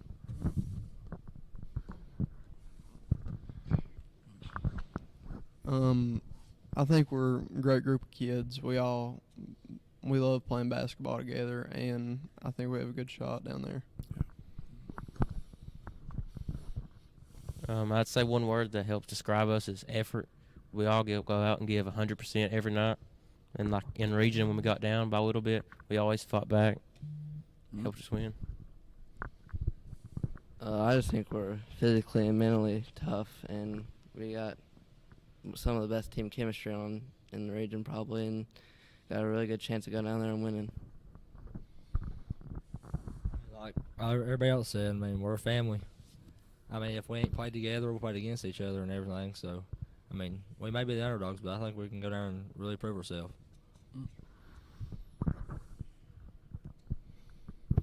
I think on this team we're just like, I mean, I think we can play with anybody. I mean, you know, when we're hitting shots, we're hitting. When we're not, we're not. But, I mean, we just stay with each other. It's what makes us the best. We just have an unbelievable connection to each other. I mean, we played together, we played against each other all of our years. So, I mean, we're all just family, like everyone said, and we give it our all and effort every time we get on the court. The key word there, Coach, family. Yeah. You know, and and that's what I see in this team. You know, I mean, you come up here at the Zip Zone, they might be in there with boxing gloves, boxing in there. They, you know, this group right here, you know, they fight like brothers. But you know what? They celebrate like brothers, and you know they got each other's back like brothers. And it's no surprise that so many of them said family. No surprise at all. Family, loyalty, togetherness, believing in one another. That's what makes championship teams. It don't hurt to have an unbelievable coaching staff kind of leading you, mentoring you along. I love that because, again, at the end of the day, great teams, number one, first and foremost, are family. They're together, and they're loyal to one another.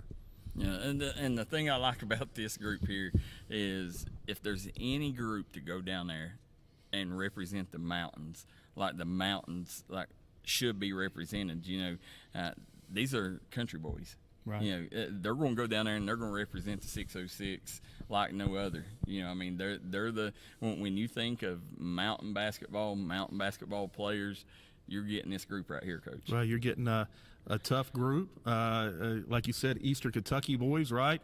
And no doubt about it, as somebody said at Breathitt County, a bunch of hard-nosed hillbillies, right? So that's kind of what Martin County kind of believes as well.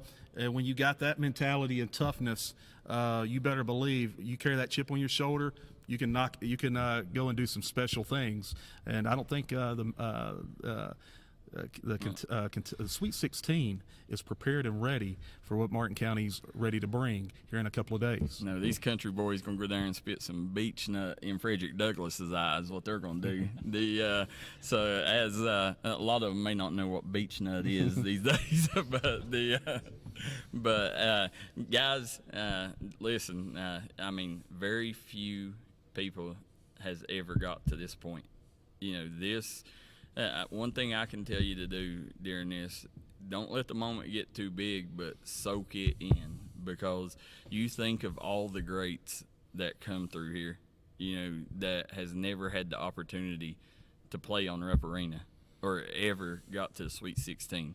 What you guys done this year was truly remarkable. One of the best offensive displays that I've seen in the D&D Sports area. The way that you guys, when you guys are clicking, the way y'all move the basketball, the way that y'all can score, I've not seen a team in a long time come out and space it like they do and be able to do that. So, you know, that's when you sit here, I mean, you guys, a lot of you was on that team in 2020 that made it. A lot of you wasn't, but when you're sitting here, this time you're finally getting to go down there. You know, it's a little different this time. You know, and for y'all to be able to take, you know, people's going to look at y'all, you know, whenever, you know, 12, 13, 14 years from now, people's going to look at y'all, you know, like, you know, people look at Irvin Stepp. People look at the big dogs that, you know, come out of the 15th region and the Todd Mays. You know, that's what people's going to look at you guys. So, you know, y'all go down there. The thing that I can tell you is go down there. Don't let it get too big, and make sure y'all represent, because, you know, you don't want to go down there and somebody say, well, you know, they went down there, because you hear a lot of people say mountain teams go down there and they just, you know, they're happy to be there. You know, don't let the job, you know, be done impactful. You know, go down there and get that win. And, you know, there's, Coach, very few teams has ever went down and won a game, the Sweet 16. That would put y'all in elite company. Go down there and make us proud. I fully expect a Martin County, Breathitt County matchup in a second round, 2 Eastern Kentucky teams going at it to get, right, to advance to where we go from there, Darryl. Once they get advanced past there, where do they go? I think they got Lyon County, and is it GRC? It'd be the Final Four with Lyon County possible, or North Laurel. So again, potentially another mountain team. So, listen, I can't wait. You made Eastern Kentucky proud this year. I've enjoyed covering you guys because why? Because you play offense exactly how I love to do it, up and down all night long and a little longer. So, listen, my hat's off to you on doing what you guys did, but you ain't finished yet. You go get the job done in a couple of days. Yep, we'll be down in Lexington as well. You guys need anything, reach out to us, and go down and make us proud, guys. All right, guys, we're going to take a commercial break. We'll be right back with another session of the Grind Session. Yeah. Smoking Hot Vape Shop in Inez, Kentucky carries a wide selection of disposable vapes, juice, mods, batteries, and accessories, as well as a great selection of Delta products. Smoking Hot guarantees authenticity of products and allows you to try before you buy on disposable products using a sanitary test tip. Open 7 days a week. Stop in and check them out. Find them on Facebook or visit their website, SmokingHotKY.com, for complete hours. Stop by and see your friends at the end of Route 3. 606 Hemp now has a new location in Coal Run, right outside Pikeville. For all your CBD, kratom, and vape items, come see us. If Pikeville's too far, we got locations in Paintsville and Fort Gay. We look forward to seeing you soon. Stop by and see Joe Stepp at J&B Auto Sales. Right now, guaranteed credit approval. No credit, bad credit, good credit, it don't matter. Guaranteed credit approval 100% right now at J&B Auto Sales. Stop by and see them today in DeBoard, Kentucky.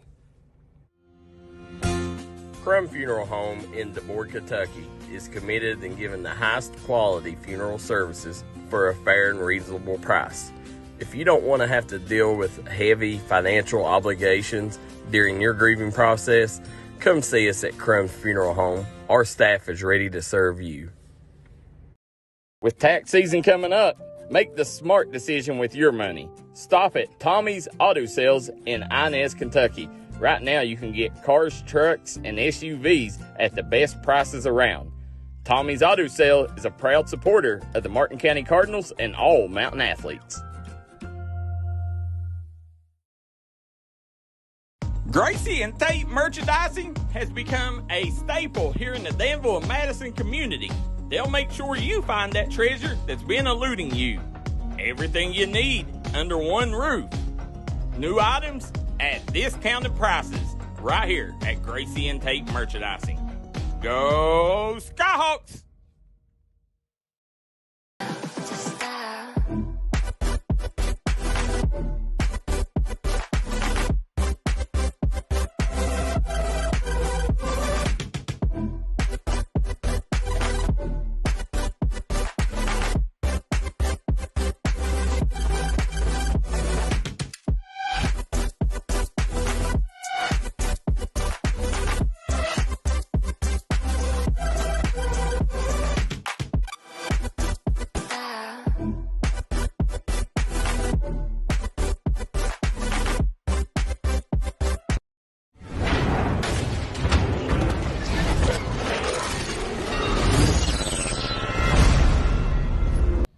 We're back here at Martin County High School as we are here at the Martin County send-off special of the grind session. We want to thank Tommy Maynard at Maynard's Auto Sales here in Inez, Crum Funeral Home.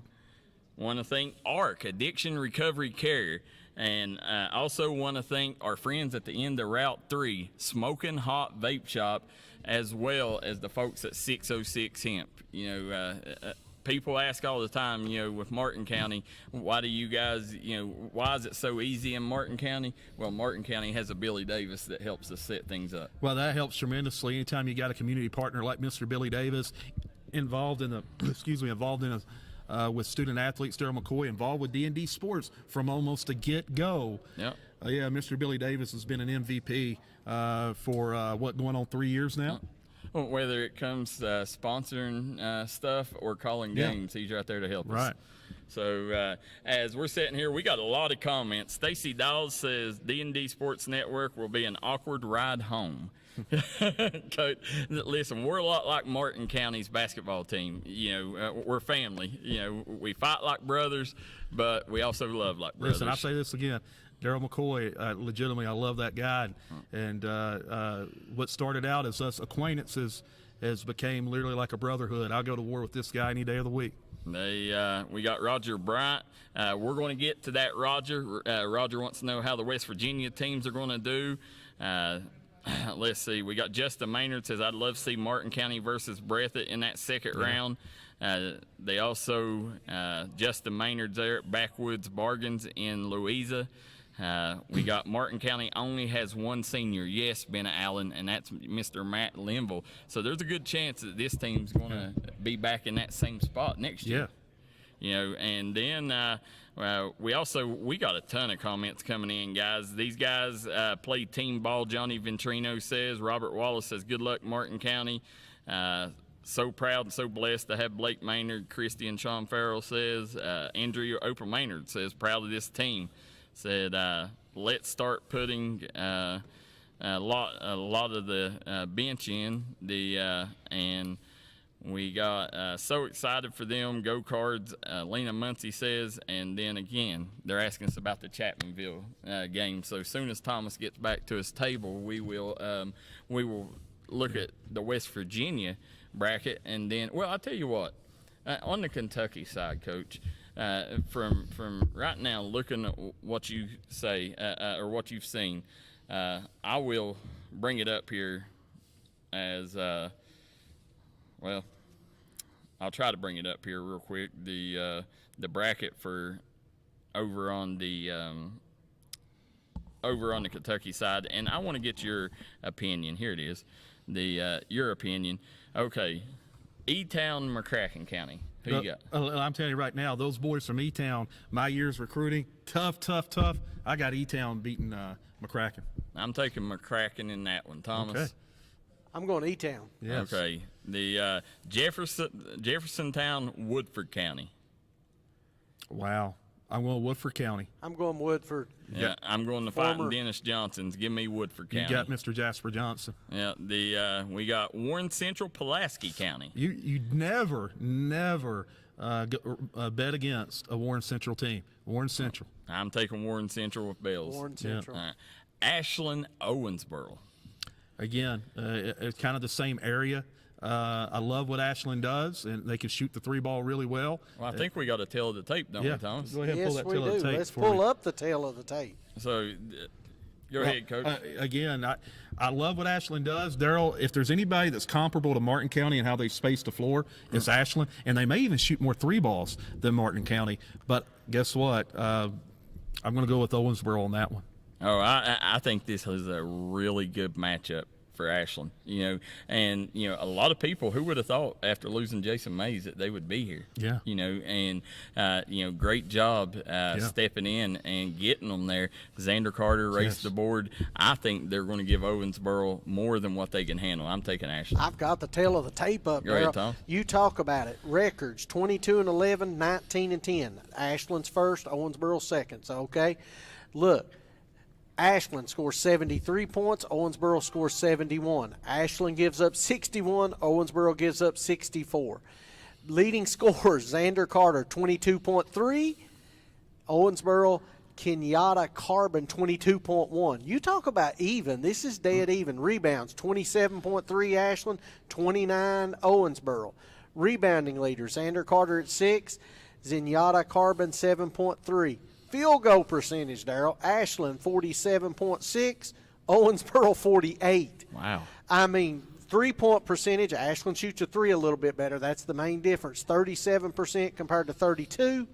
Free throw. Here's where Ashland has the huge advantage and could play in there late. Ashland shooting nearly 76%. Owensboro 59% from the foul line. And we talked about it, Coach. I mean, too many teams shooting in the 50%. Yeah, that's not a good sign. Postseason tournament time, you shoot below 60, Darryl. And it's odd that they got that far shooting that low percentage because free throws are such a key part of the game. Hey, good point. Yeah. So jumping down to the bottom half, Frederick Douglass, Martin County. I got Martin County again. The way they space the floor, bigger court, bigger floor. You think Douglas is probably going to try to pressure them, thinking they're going to be able to create turnovers. Not happening against Martin County. They're going to space. They're going to attack. They're going to shoot the 3 balls. They're going to get the layups. I got Martin County getting the W and moving on. I'm taking Martin County. Martin County. Male Breathitt. I got Breathitt County. Them Riverbank boys playing really well. 6 in a row, getting it done in a big-time way. You've got size. You've got Christian Collins. You've got Austin Sperry. You've got Bellamy. Oh, I've got Breathitt County advancing past a really good male team. We got a tail of the tape on that one. Okay, let's see it. Here we go. Breathitt comes in with an 18-9 record, male 25-10. Breathitt scores 67 points, gives up 61. Male scores 71, gives up 59. A little better defensively. Austin Sperry's leading scorer for Breathitt at 16 a game. Jack Edelden, 17.7 for male.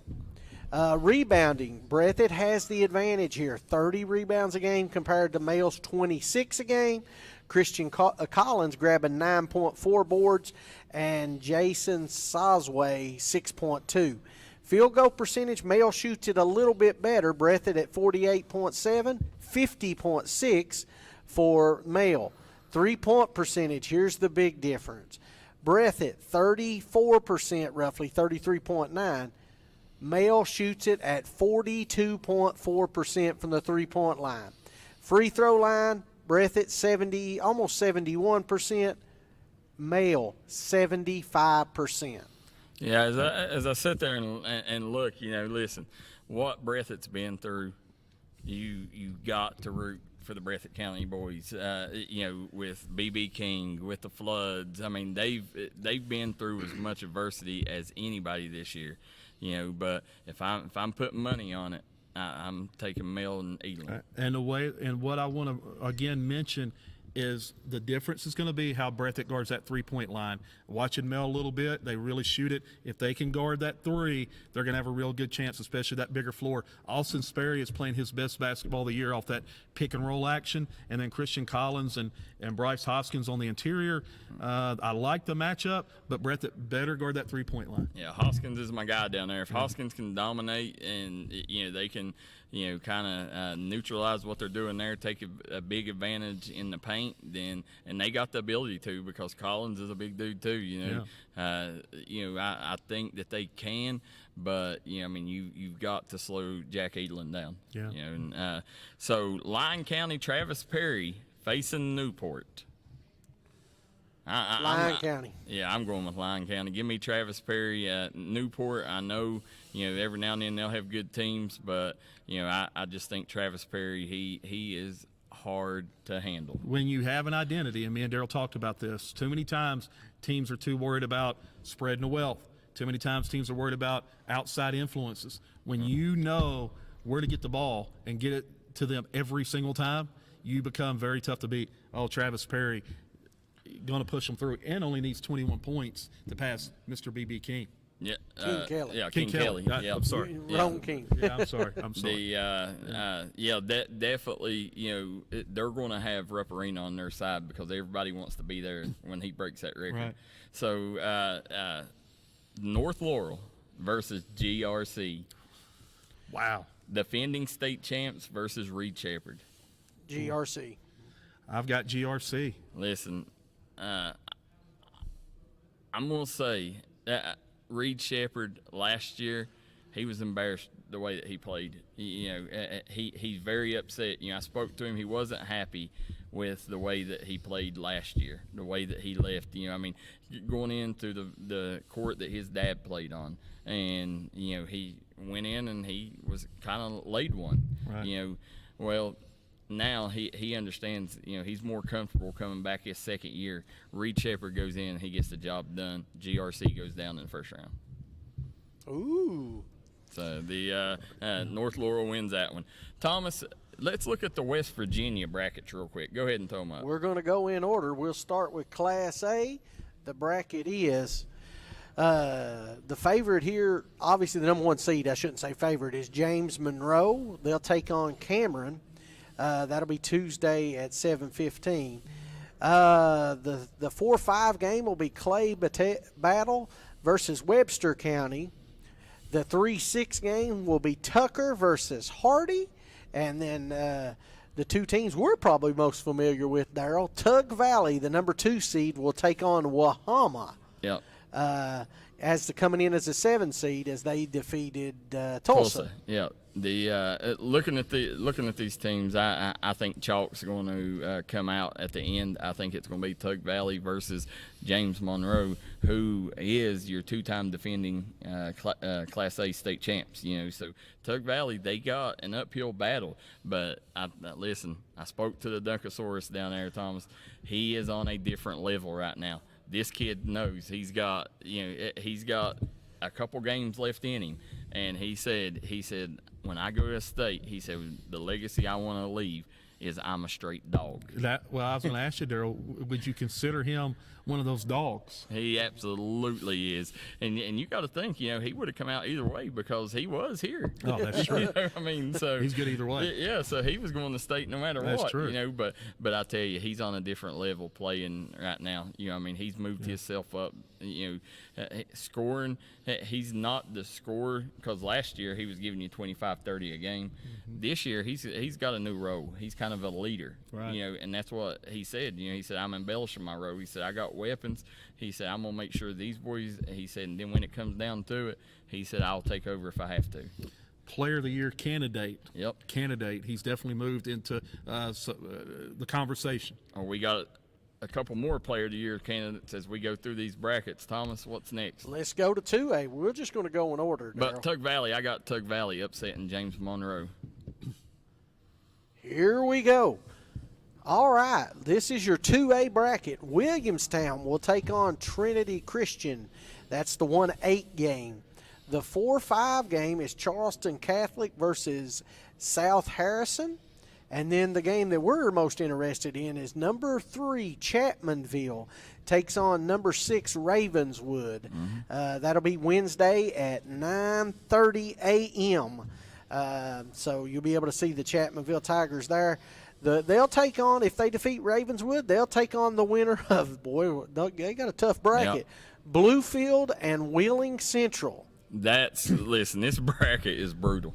Chapmanville, they got no favors. Bluefield, yeah, and a key thing about James Monroe, if you want to know how good they are, they beat Bluefield twice. So so Tug Valley does got a very tough uphill battle. But Chapmanville, I think Chapmanville, we're going to see a Chapmanville Bluefield. I don't think they'll have a problem with Ravenswood, but you're going to see Chapmanville Bluefield, I think, in that second round. And, Williamstown, I think, is going to come out the other side of the bracket. They are very deep. They go 10, 11, 12 deep, and they don't let off none when they go to their bench. They're scary. Didn't they play in the Hatfield McCoy? Yeah, they played in the Hatfield. We've seen them numerous times this year. That's what I thought. And, but Chapmanville, I think the winner of the Chapmanville Bluefield game wins it all. Yeah, not knowing enough about the other teams, I'll say this. Anytime you've got a competitor like Saldine, and the bigger thing is Sal can knock down the 3-ball, he can attack, he can go in transition, and Darryl, he defends his butt off. And then you've got pieces around him. You've got Mr. Blevins. Yeah, Blevins, who has Big nine Division I offers. You got a 1-2 punch like that with the pieces around them. They get over that Bluefield game. I don't see Saldine letting them lose. No, he don't. But the key thing that you got to realize, Brody Dalton is coming back from an injury, a bad injury, and we seen the other night. You know, he missed a couple easy layups that he never misses. You know, I think this week and a half here is going to give him time to get back in the groove of things. And if Brody Dalton is playing like Brody Dalton can, if he's 95 to 100%, Chapmanville cuts down the nets. You know, because they was up on Bluefield when he went down. They was up 13, I think, on them, and he went down with the injury, and Bluefield ended up coming back. But it's important that Brody Dalton is Brody Dalton out there for them to win it. And then, of course, you know, Devin Workman, Isaiah Smith, when they were playing like they did the other night, then this Chapmanville team, you know, and they still got the king dog at coach and Coach Brad Napper. Yeah. 3A, you ready? Yep. Here we go. Shady Springs coming in as the number 1 seed. They will take on Hampshire. You've got the 4-5 game as our local game of interest. Herbert Hoover versus Scott. Yep. That should be a good one. Ripley takes on Elkins, and Fairmont gets North Marion. These two teams, Scott and Herbert Hoover, met in football. And I'm telling you, the social media was hilarious. Like, they do not like each other. You know, they let each other have it. You know, right now, Reese Carden is, you know, we talked about Player of the Year candidates. You talked, you know, Parker Davis, Saldine, Reese Carden. They're the other two candidates over there in West Virginia. Scott, I think, beats Herbert Hoover. We seen Hoover play Chapmanville earlier this year. I think Scott right now is as playing tough as anybody. They beat a very good Logan team to get to where they're at. So I think Scott wins the first game, but I really think 3A Shady Springs wins it this year. Yeah, I mean they're tough. Yeah, they're on a different level. So definitely tough over there in West Virginia. I'm excited. You know, go down to Lexington, spend a few days, and then got to go straight to Charleston, and then we got AAU this weekend. So we got a full slate. You know, from Tuesday on, and thanks to the folks at ARC, thanks to Toby Maynard, thanks to Smoking Hot Vape Shop, and Crum Funeral Home, you know, we're going to be giving you up-to-minute coverage. We're going to be giving you shows while we're down there. We got a very exciting week for folks. Big time week, a week of coverage from Kentucky State Championship, the Commonwealth, the Bluegrass State, on over to West Virginia side, the Mountaineer State. So we got you covered, Thomas Rainey, from Kentucky to West Virginia, AAU basketball sprinkled in there. It don't stop. It can't stop here, Darryl McCoy. Well, I got a couple things I want to talk. Wayne Girls, you know, they ended up losing. Wayne Girls beat Sissonville by 30 just a couple weeks ago. And then they end up losing to them in the state tournament. That's how basketball goes, you know. And this Wayne Girls team, they're good. They, in my mind, they're the best girls team in our coverage area. You know, I think now that you look back at things, I think they was the best girls team. How you prepare, how you prep a game plan. You can win by 30 one night, get beat by 30 the next night. I always use Prestonsburg a few years ago, 2019, beat Lawrence County at Lawrence County by 28. Turn around in the open around the district tournament, Lawrence County turned around and beat Prestonsburg by 30. So it can happen. Well, it's a sign of a young team too. They're led by sophomores too, and sometimes you get on that big stage and the bright lights and all the hype, and it's easy to do. And and you beat this team by 30 earlier, you know. So you take your eye off the prize just that much, and all of a sudden you're looking at a loss. Right. Yeah, and you know, I know we didn't get to talk much about it. We will in next show we do. But Kinsley Feltner, what a career that she had, and you know, she went down there, and you know, it was I think a couple players for Lawrence was starstruck. Right. And it's tough. You can't beat a team like that if you ain't playing at your best. And I think that I think Kinsley, Sophie Atkins, they all played well. But, that's part of having a young team as well. They're a team that could be back there next year. Sophie Atkins, she's that kind of player. She can step up, be that Kinsley Feltner next year. So this may not be the last time you see Lawrence County at Rupp. No, not at all. They're a team that can return. They'll be in the mix for those top 4 or 5 spots next year, and they just ran into the best player in the nation. Well, yeah, that's a lot of it too. I mean, let's face it, they lost to the eventual champs. Right. It's not like they lost to a cupcake. Those girls are pretty good. Yeah. They proved that throughout the whole tournament. Yeah. So.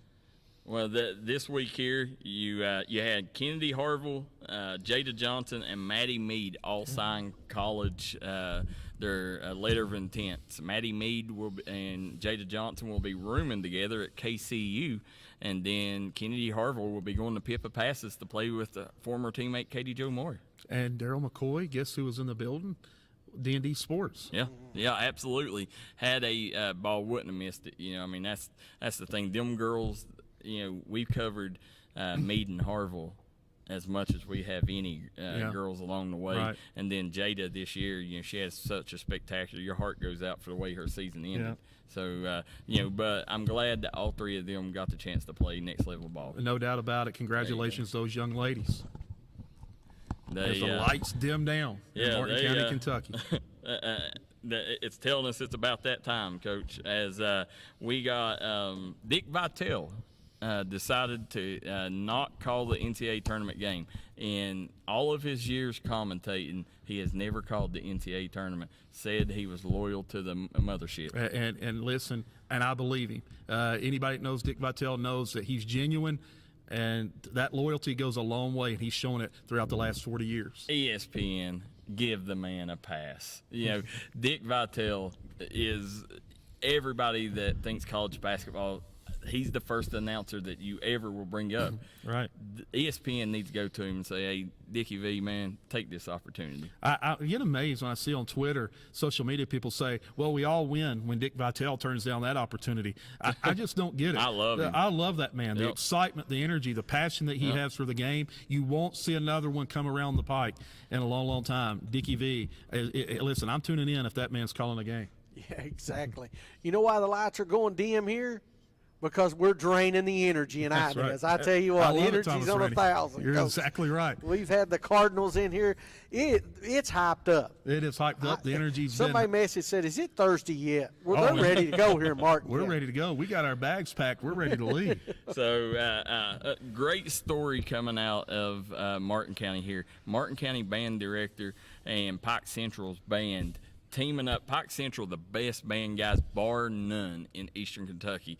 And they have teamed up with Martin County, and they're going to go down and represent the Cardinals, cheer the Cardinals on at Rupp Arena. How crazy is that place going to be with them 2 bands there? It's going to be rocking. It's like Hulk Hogan, the Macho Man, the Mega Powers coming together for a big-time event. And that just, again, Darryl, I think you're the one that coined the nickname, the best band in the land. And I believe the spotlight was shined brightly on those guys through the D&D Sports Network. Every opportunity we gave those band members opportunity to be showcased. And what a better place to showcase your talents than at Rupp Arena at the state tournament. Hey, can we talk the KHSAA into letting the winter guard perform? Yeah, come on. That's what we want. Yes, There you go. Yes, we want to see that. Jason Johnson, get on it. As guys, remember this right here. The last time Martin County reached this point was, of course, the pandemic year when they didn't get to go.